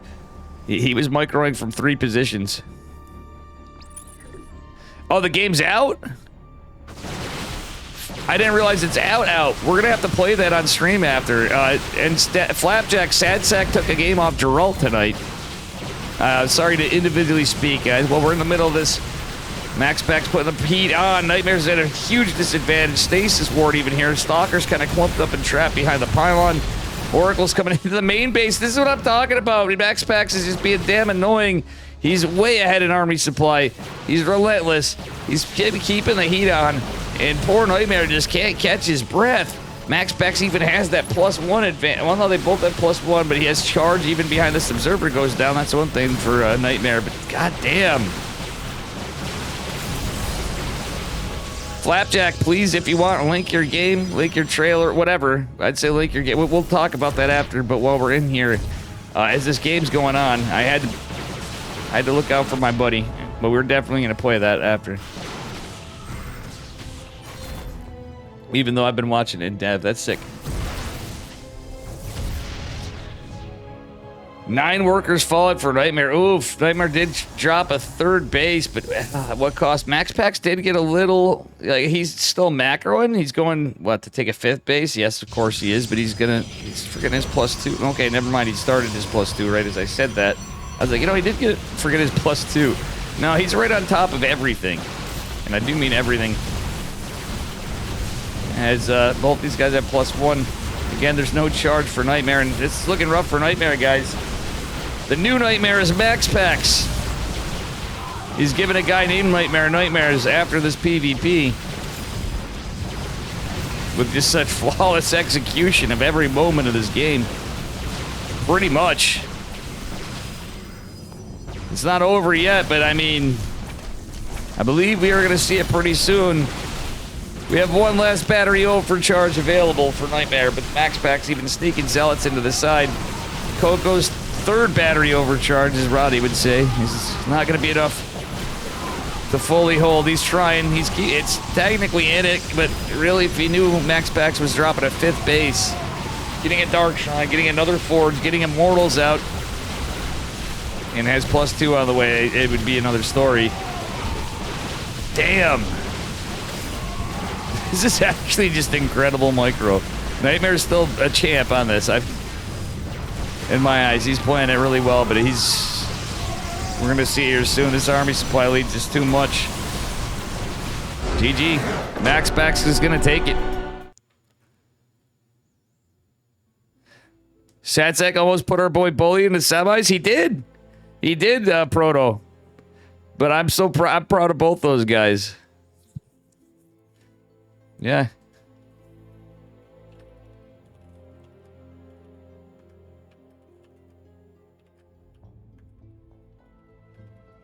All right, here we go. We got a game 3. Could be the last one unless Nightmare truly pulls a reverse sweep. The stakes are higher for him to get that $200 to come out as the victor. Maybe even just as importantly.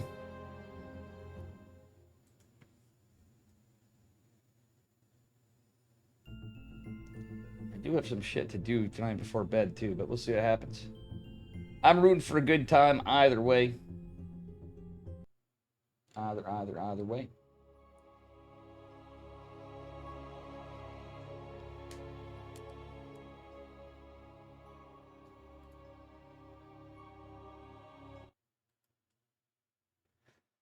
All right, here we are, guys. It just ain't even fair. Here he is, guys. Upper left-hand corner. On Golden Aura. It is the Prince of Denmark. The man of mystery. The one-gate expanding god. Here's Max Pax from Storm Gaming. In the blue. And his opponent. A man that's going to be living up to his name after the previous 2 games. The red. Protoss Probes. Give it up for Nightmare from Blood. Alright, so far we just have a single gate. Looks like it's going to be a 2-gate expand. Nightmare might do this similar to Max Pax. We are with almost 100% certainty sure Max Pax is going to 1-gate expand. And maybe 1-gate Stargate. But I'm very certain of that. Yeah, he's going to 1-gate Stargate. If we saw a 2-gate out of Max Pax, I'd be shot. Such a slow, sad death. True, Proto. You linked it? Thank you. I'm going to be casting that game on stream. No, it's a very simple game, but it's very cool, and it's awesome to see StarCraft streamer community-based gaming. He actually got me to download Game Maker. Let's see if I actually do anything with it. That would actually be great. I've been thinking of some stuff to get me into some things. Nightmare might actually 1-gate expand too, or at least 1-gate Stargate expand. Both kind of on the same page.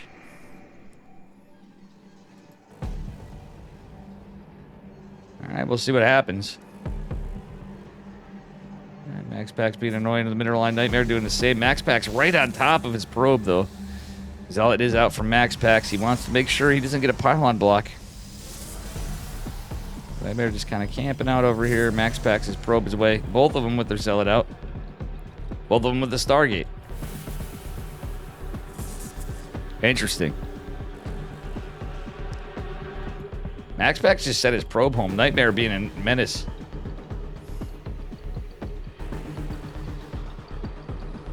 Max Pax is going to have his Nexus done before Nightmare. Why? Because... I don't know. Oh, he went Warp Gate. Alright, it doesn't really matter. That's damn close this time.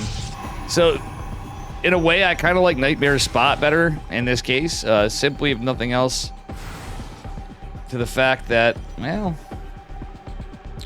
Nightmare will have Warp Gate faster is what I was getting at. Okay, Adept Shade is going to go back. Well, Nightmare going to shade it back. Max Pax will get that probe, but at the end of the day, Nightmare's going to jump right on top of the Adept. Shade's coming as well. Does the Zealot help? Oh, it's Zealot Adept Micro. Oh, there's nothing to block the wall. The Adept makes its way in and will get some damage. It looks like it's a Phoenix from both of them. Oh, what a weird game. Talk about a mirror matchup. Oof, 2 probes still fall. Max Pax and Nightmare opening with the Identic opener. And still, more or less, I mean, there was a couple subtleties. But at the end of the day, Nightmare was a little late to his shade. Like, you're going to be behind on the shade, but if it was a little closer, he could have stopped it. The Adept shade from Max Pax. Phoenix is... Oh my god, this is going to be rough for Nightmare. Wait. Okay. Are we going to end up in Phoenix Wars or not? Oh, Max Pax going double Stargate Phoenix. Nightmare just getting 1. He's going to get a Twilight Council. I like this. This could be a little rough for Nightmare for a bit, but it's possible he can do something right.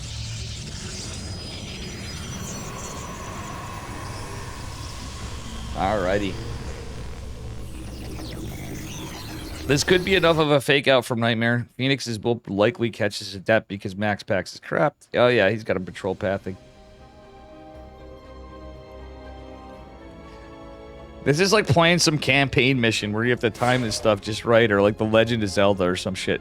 Oh, wow, Max Pax even has the probe still. Remember, the Adept's there, but guess what? The Adept makes its way. It cancels the shade. Never mind, just kidding. Very anticlimactic, because the Phoenixes are there anyway. Am I? Let's see what happens. Or Jeffro, so cheers, amigo. Thank you for the 3 months. Jeffro_TNT On a 3-month just streak. subscribed. Bro, Cheers. 3 months in a row. I appreciate you, my man. Greatly appreciated.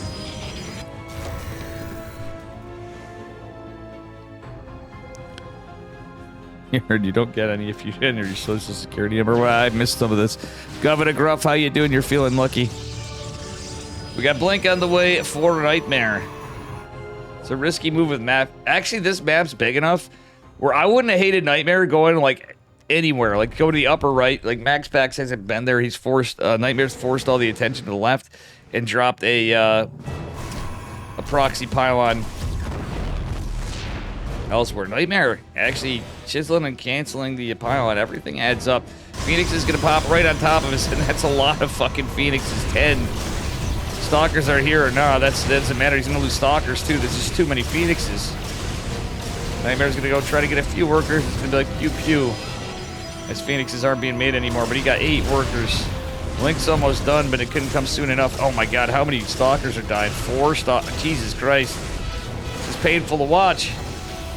Oh my god, Blink isn't even finished, and they're all going down. 7 workers fell for Max Packs. A recalls force from Nightmare, and there's not much you can do. The battery overcharge is active, but that's literally 10 Phoenixes. Oops. 1 Phoenix fell. Jesus Christ. Talk about high value. I think this one's going to be over fast, ladies and gentlemen. Nightmare just doesn't have enough to deal with it. Max Pax is just on top of his Phoenix game. And, oh god, to the point I was saying, proxy DTs I think would have been Nightmare's best play in this one. Oh, Jesus Lord. Nightmare is surely going to be having himself tonight. Proxy gate going down. I mean, technically Nightmare has some workers, but he is literally like next to no standing army. And all these work, like, yeah, that's... Now Max Pax already has a Forge, he has an Immortal, like, he's well prepared for DTs at this point. It's just a matter of army retention, and I just don't see how Max Pax does it. His Immortals start coming out with this. And more Phoenixes are just constantly in production. Max Pax at the 3rd base as well. Looks like it is, just started, but still. Ay. Max Pax even starting to go toward the probes as he gains energy bit by bit. He's being cautious, though. He doesn't want to lose too much. Where are these Stalkers morphing? Oh. I mean, yeah. I literally don't see what Nightmare can do in this spot. It's 5 Stalkers. That's it. Okay, Max Pax is going to clear out the mineral lines. Nightmare's literally just unable to mine pretty much. He's going to morph in more Stalkers. What do we got back here? And a shield battery just going down here. I guess if he was in, there's 2 Immortals, but it's possible for a minute, but not any longer than that. There's 24 workers remaining for Nightmare. Man, this just looks like bullying, guys. This just looks like bullying. It's America, baby. All right.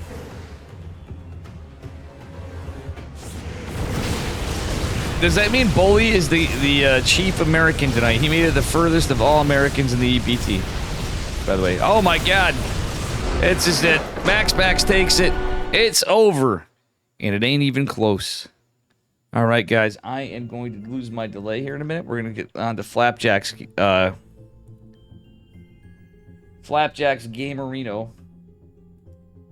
I'm going to have to try that link myself. GG's.